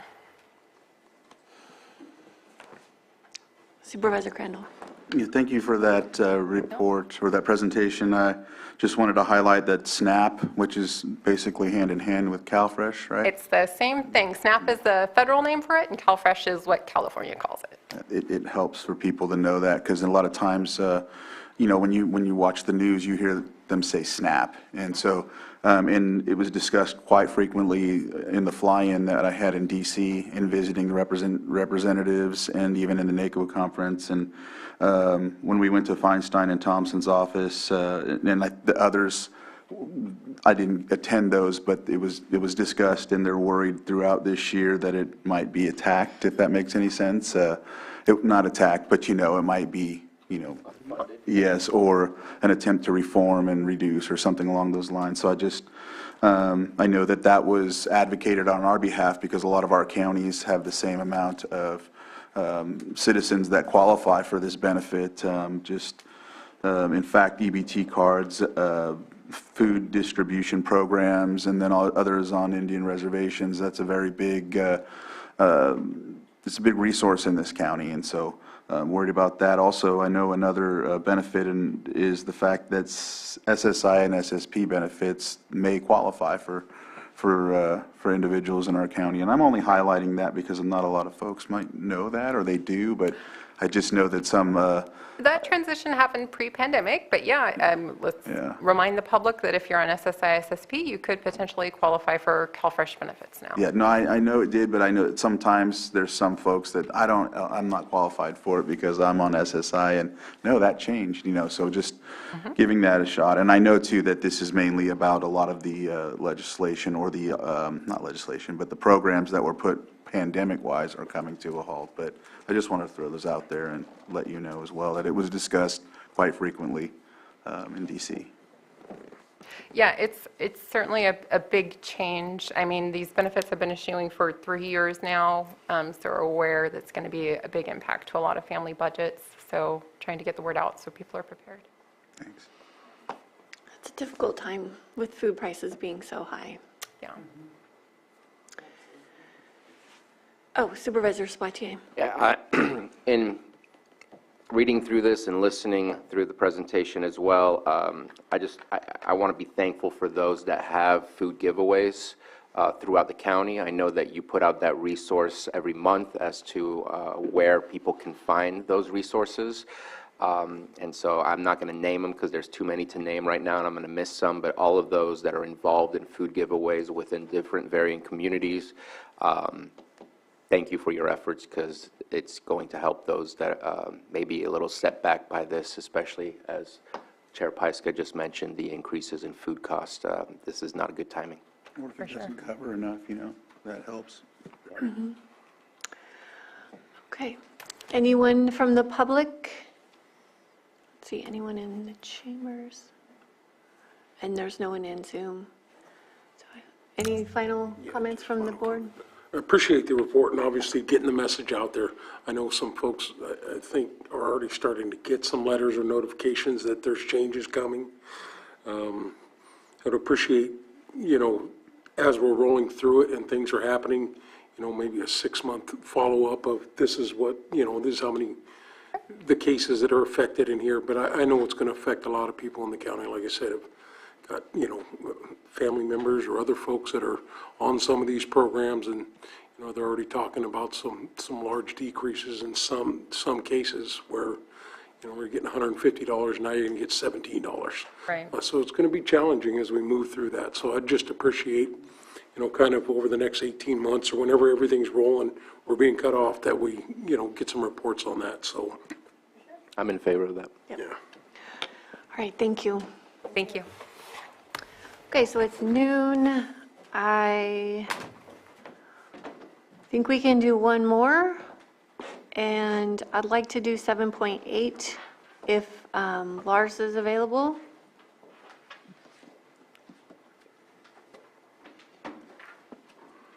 All right, thank you, Lars. There All he right, is. you bet. Sorry, you caught me off guard here. I'll grab my papers. All right. So, Board, I appreciate you taking up this item. Lars Ewing, Public Services Director. Up for consideration today is conceptual approval for the purchase of real property for a Cobb Area Community Park and to appoint a negotiating team. So this, the way this process is presented, it's in line with the county's real property policy that includes a process for the purchase of any real property. And the first step, or one of the first steps, is to get conceptual approval from your Board of Supervisors to appoint a negotiating team that will then come back to your board with a summary of a variety of things, one of which is the negotiations that would occur. So this, what's up for consideration is not purchase of nor approval of that property, but simply moving ahead with conceptual approval of the property for ultimate negotiations. And that includes pulling an appraisal, doing environmental research on the property, and a variety of different things. So some background on a Cobb Area Park. The memo does spell it out, but I want to highlight the fact that it is the only planning area in Lake County that does not have a county park. That's the need for a park in Cobb is not new. There are the general plan points to the desire to have that. The Cobb Area Plan points to it. We've had a number of public meetings over the last few years that have identified a community park in Cobb as a desire of the community. This fiscal year, your board appropriated $1 million to begin just that, a park in the Cobb area. There's discussion of the trails network as well, and so this is one of the steps associated with that. So happy to answer any questions, and to really summarize it, the negotiating committee would be recommended to be a member of Public Services, me or my designee, and then the county administrative officer or her designee. So happy to answer any questions. Thank you, Lars. And also just a reminder that the $1 million that was allocated for this project is from geothermal royalties, which are specifically for the community to mitigate the effects of living near geothermal. So questions from the board? Supervisor Spatier? Yeah, I want to thank Chair Pyska and Director Ewing for taking my calls yesterday regarding this. I think every community deserves to have a community park, Cobb area being one of those that does not have one. And so I'm okay with moving forward, but I do want to ask, when we receive the next step information, is there going to be information on potential cost for maintenance, potential cost for staffing and things like that as well? We certainly could provide that to you, absolutely. And then that could be, to be honest, considered at February 28th. I'm proposing an update to your board on the master plan for Parks, Recreation, and Trails. So that could be something that could go concurrent with that. Okay, because that's the only part that I want to make sure that we can sustain what it is that we try to add to our list of parks, because it's always a sad thing to see parks go into disarray or not be up to the par that we want it to be. So that's what I would ask. Definitely. Yeah, and that's going to be developed with the concept, which is what we're looking at here. And also, just remember that the geothermal funds also support all of the parks around the county. And so this is the opportunity to actually have the park supported by the funds that are intended for that community. So anything, Supervisor Green? Yeah, just a question, but I know the golf course across the way is in private hands, may have changed hands in recent years. I know they used to have disc golf out there, and then they pulled it back. I don't know that the ball golf is paying the bills. So I'm just wondering if that was looped in the initial consideration of property owners that were contacted. I think the site right across from the golf course, fine, if that's the best it is, but we have a partially developed parcel right there that may be suited for expansion of this park if we continue with this property, or I'm just curious if any inquiries were made as to that. No. So Lars has conducted the visioning process, which is how you go about starting a project like this. You ask the community what they're looking at, and that parcel is private. It's private property. It was part of the conversation over time, but the visioning process is pretty specific. We don't tell the community what kind of park we want to build. The community tells us. And so all that information has been collected. I think you had 2 sessions, Lars? We've had, aside from that, there have been surveys that Right. went up back a few years. But yes, we did have a couple of meetings. Yeah. And I do want, maybe just to that point, we over the last few years, that golf course has come up. It's been for sale, not for sale. And when we look at the size of the golf course, a community park is something quite a bit different than a regional park. The size of that golf course is something that, going back to Supervisor Sabatier's point, the maintenance costs would go up. There's no question about that in comparison to a community, kind of a neighborhood type park. So it based on what the desire of the public in the Cobb area, what their desire is for a relatively small but big enough to be used, certainly, but not a regional type park that certainly a golf course type of facility would qualify under. Okay, I'll open up to the public.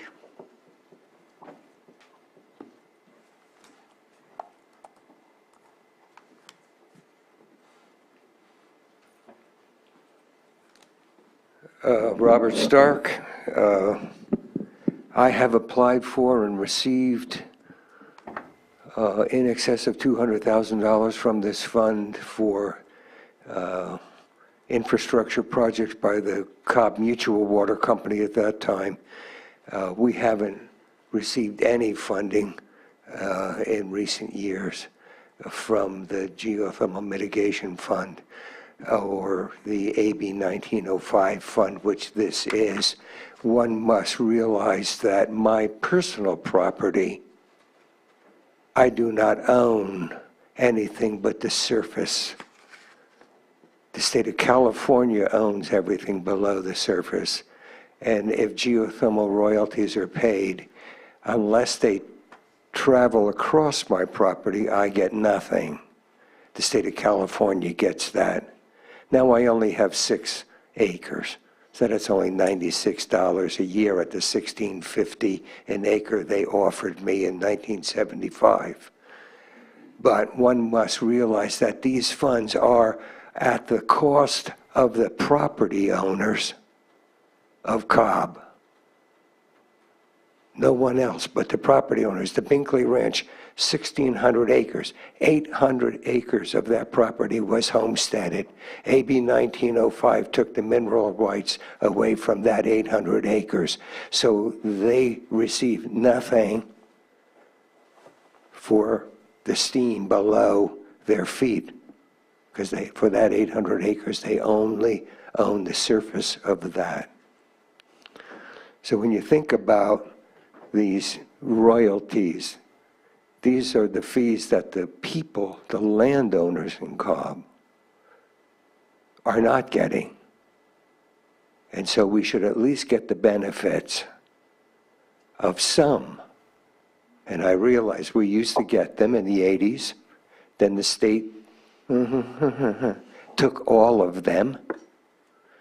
Then the state gave some back and you bought some property on top of some mountain down here. And now they're giving them back to you for you to distribute. But you need to understand that that money belongs in the Cobb area. It doesn't belong in Upper Lake, Lower Lake, Glen Haven, Nice, Lucerne, Upper Lake. Middletown and Cobb are the only place where the geothermal resource is, and the only place where the state of California has taken the property rights away from the landowners and has benefited financially from it. So, like I said, we have gotten the Cobb area, the then Cobb Mutual Water Company, we're a district now since '91, but we have received monies from this fund. Thank you. Days in the past. Yeah. Thank you. Well, and some of the royalties are earmarked for infrastructure and some of them are not. And so that's the difference for the benefit of the rest of the board. And so these are the funds that are not earmarked for infrastructure improvements. Good morning, I'm Tom Slade again. I had a few thoughts on this. I saw this on the agenda, this item, and I thought, well, how did that happen? I'm not opposing anything as far as what's going on with the park and Mr. Lars, or Lars Earwing, whatever his name, pardon me, anyway, Lars. But it was the process that interests me. He said, I think we had discussions, well, they maybe more like presentations. I don't know. I mean, it looks like it's going in the right direction other than the cost of maintenance. But I would have preferred something that maybe we didn't have like a public hearing where people can be specific and have it entered into the record what they said. This seems to me rather loose-knit sort of process. And so really that's what I had to say. I'm questioning the process of how we're getting to something that might turn out all right. I mean, I think this was kind of it was going to happen one way or another. There's money for a park, but anyway, I'm questioning the process. Again, I'm still clarifying as I stand here that people could be on the record saying whatever they had to say. Thank you. Sure. Lars, do you want to comment on the visioning process? Yeah, I'd be happy to. And I don't disagree with anything that the individual the man spoke about there.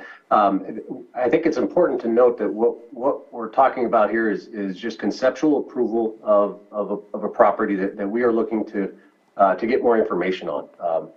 Pull an appraisal, start negotiations with the property owner. We're not purchasing that. There's nothing to say that the next step that would come to the public is board approval of the purchase of this property.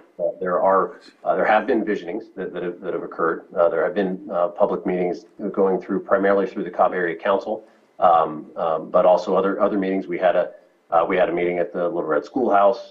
Some that come off the top of my head. But I think it's entirely appropriate to have some more forums that include public input prior to signing on the dotted line, so to speak, of this property. We have a lot of work to do to identify how this property would work. We need information to move ahead, and that's the next step. That's well, not the next step. That is the way the county's policy is written. So we need to take this step in order to take the steps 2, 3, and 4. Right, thank you. And every single month at the Cobb Area Council meeting, I'm asked on this process. So that group is incredibly willing to participate in this process, as are members that don't participate in the Cobb Area Council. I was just asked yesterday what's the status of the Cobb Park. So the community is very eager and excited for this project. Is there anyone else in the chambers? Okay, let me go to the Zoom room. Looks like we have 2 hands up. We'll start with Chris Nettles, if you want to unmute and state your name for the record. I am unmuted. Hopefully you can hear me. Yes, we can hear you. Hello. Great. My name is Dr. Christopher Nettles. I am treasurer of the Cobb Area Council. I'm also a community psychologist, which means that I specialize in community level behavioral health, population prevention science, and well-being. I'd like to speak in support of this item from the perspective of the Cobb Area Council and as a health professional. First, from my perspective as the Cobb Area Council treasurer, since 2020, I've been deeply involved with the participatory community process, along with a well-known local nonprofit SSCRA that resulted in the creation of the Cobb Resilience and Development Strategy, published in 2022 and available on the Cobb Area Council website. We included creation of a park in the Cobb Mountain area as a major priority in that development strategy because it was a consistent theme and requested by many residents. Also during that same time period, as Mr. mentioned, he visited Cobb at least twice to gather community input on this proposal. So visioning for the park project has already happened. The community has given their extensive feedback on what they want, which, as I recall, is a natural landscape community park requiring pretty low maintenance, from what I recall. As Mr. Ewing pointed out, Cobb is the only area in the county without a community park. And as Supervisor Pyska noted, I hear her asked at every Cobb Area Council meeting about this project. And I just want to reiterate Mr. Robert Stark's comment about the geothermal royalty funds that was set aside especially intended to mitigate the effects of geothermal in and around our community. So that includes promoting health and well-being. There's not been a project done with this money in our community since the 1980s. So as a community psychologist, I can speak about the enormous health benefits to people that result from having public spaces available for recreation and community gathering. You all know how challenged this county is regard to all major health statistics. We often come in at or near the bottom of statewide county comparisons. The county's attention to our population health issues through participation in the Blue Zones project would seem to lend support to building a park in Cobb as well, where one does not currently exist. So this park is important to the Cobb area. I want to thank you for the opportunity to speak on behalf of this item and to lend my full support to it. Thank you. Thank you, Chris. Okay, looks like that's all we have in the Zoom room. And we'll bring it back to the board. And it looks like just the recommended action is to provide conceptual approval for the acquisition of property located at, we don't need a motion for this or just consensus? You may need a motion because Okay. the agenda says appoint a negotiating team. Okay. Make the motion for me. Yes. Madam, if there's no more discussion, Madam Chair, I'd like to move to approve. All right, let's see, we're going to start here. I'd like to make a motion to appoint a negotiating team that includes Public Services Director or designee and County Administrative Officer for the property 16540 State Highway 175 on Cobb. Would that work? Or did I mix it all up? If I could just offer or adding the or designee for the county administrative officer. I think I did say. I heard it for the Public Services Director, just not for the county. Oh, okay, for Public Services Director designee and county administrative officer or designee. Sorry. Second. Okay, we have a motion and a second. All in favor? Aye. Okay, motion carries. Thank you, everyone. I think it's time for lunch, but I just want to check with everyone that we're all on the same page. Okay. Just suggestion, you think we could knock out the 7.5? Okay, let's see what that. Cool.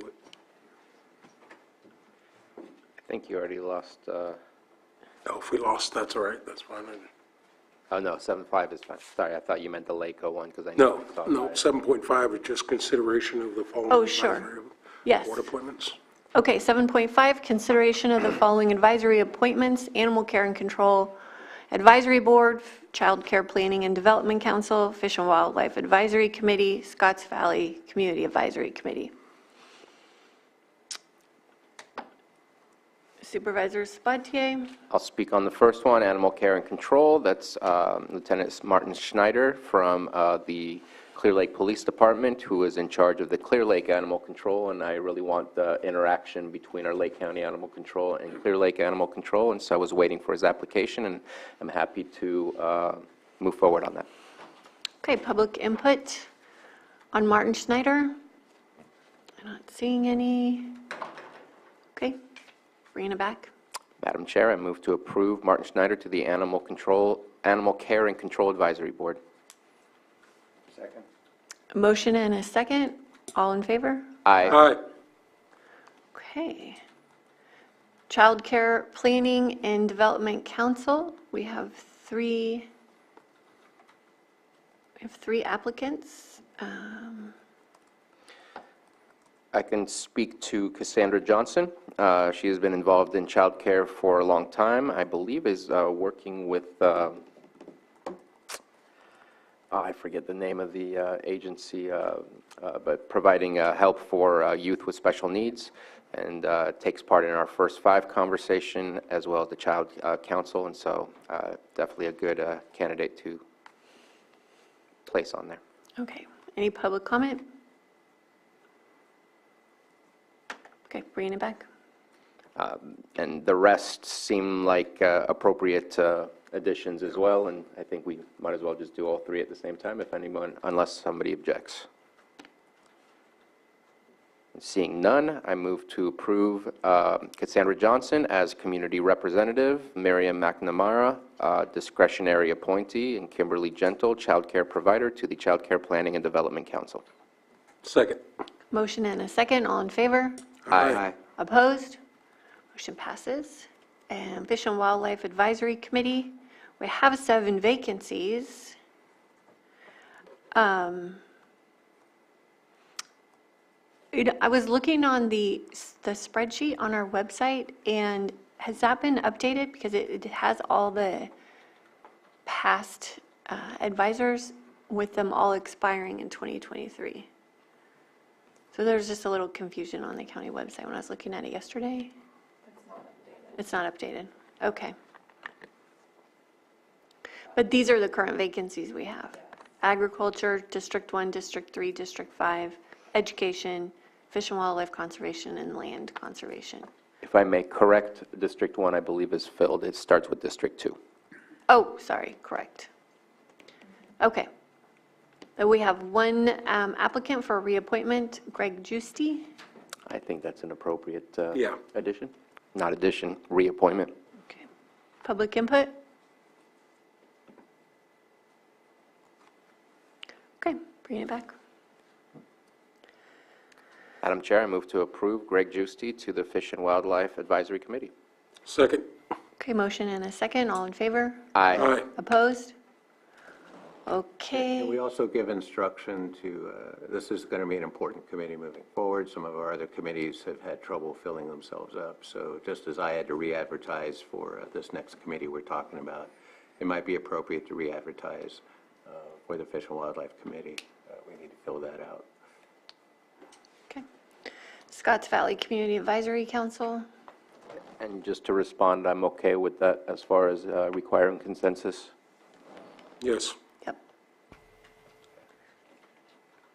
Speaking of councils that kind of came and went, so we had all 5 of our council members' terms ended on January 1. So a couple weeks ago, this board did pass a resolution. We're going to set staggered terms after we make these 5 appointments. I do want to thank everyone who applied on short notice, and it was a little doing, but I think we're on track. And I have reviewed all the applications. This district, for the most part, falls within my district. A little slice maybe up in EJ's. But I do have 5 people I'd like to recommend for appointment. And so while giving thanks to Ms. Goldenbrook and Mr. Grothy, I would like to recommend that we move forward with appointments for Gregory Scott, Jared Hendricks, Jason Weston, Cornelia Sieber-Davis, and Jody Altick. And following action on that, we'll have a little lottery to set who gets the staggered terms here. Okay, public comment? All right, bringing it back. Was that in the form of a motion? That is in the form of a motion. And following the appointment, we will stagger the terms by lot with assistance from our board clerk. Second. Okay, motion and a second. All in favor? Aye. Opposed? Okay, motion passes. And if county council will back me up on this, I believe the names of the 5 appointees are in there. If Johanna can select 2 pieces of paper out of there, we will appoint those to the 1-year terms, and the remaining 3 in the bag will be appointed to 2-year terms. We got Gregory Scott and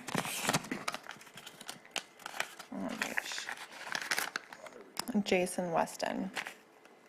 All right, and if I did my homework right, Mr. Scott and Mr. Weston have been appointed to terms that expire on January 1, 2024, and the remainder 3 will be appointed to terms that end on January 1, 2025.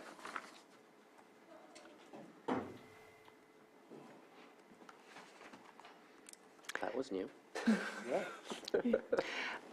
Do we have another 5-minute one or so, or should we just do the rest of them after? What about one of the pulled consent? We have 5.2 left. Is that a?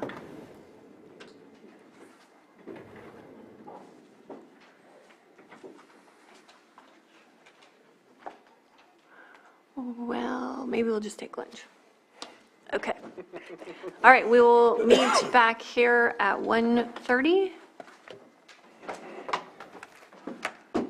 Okay, thanks so much.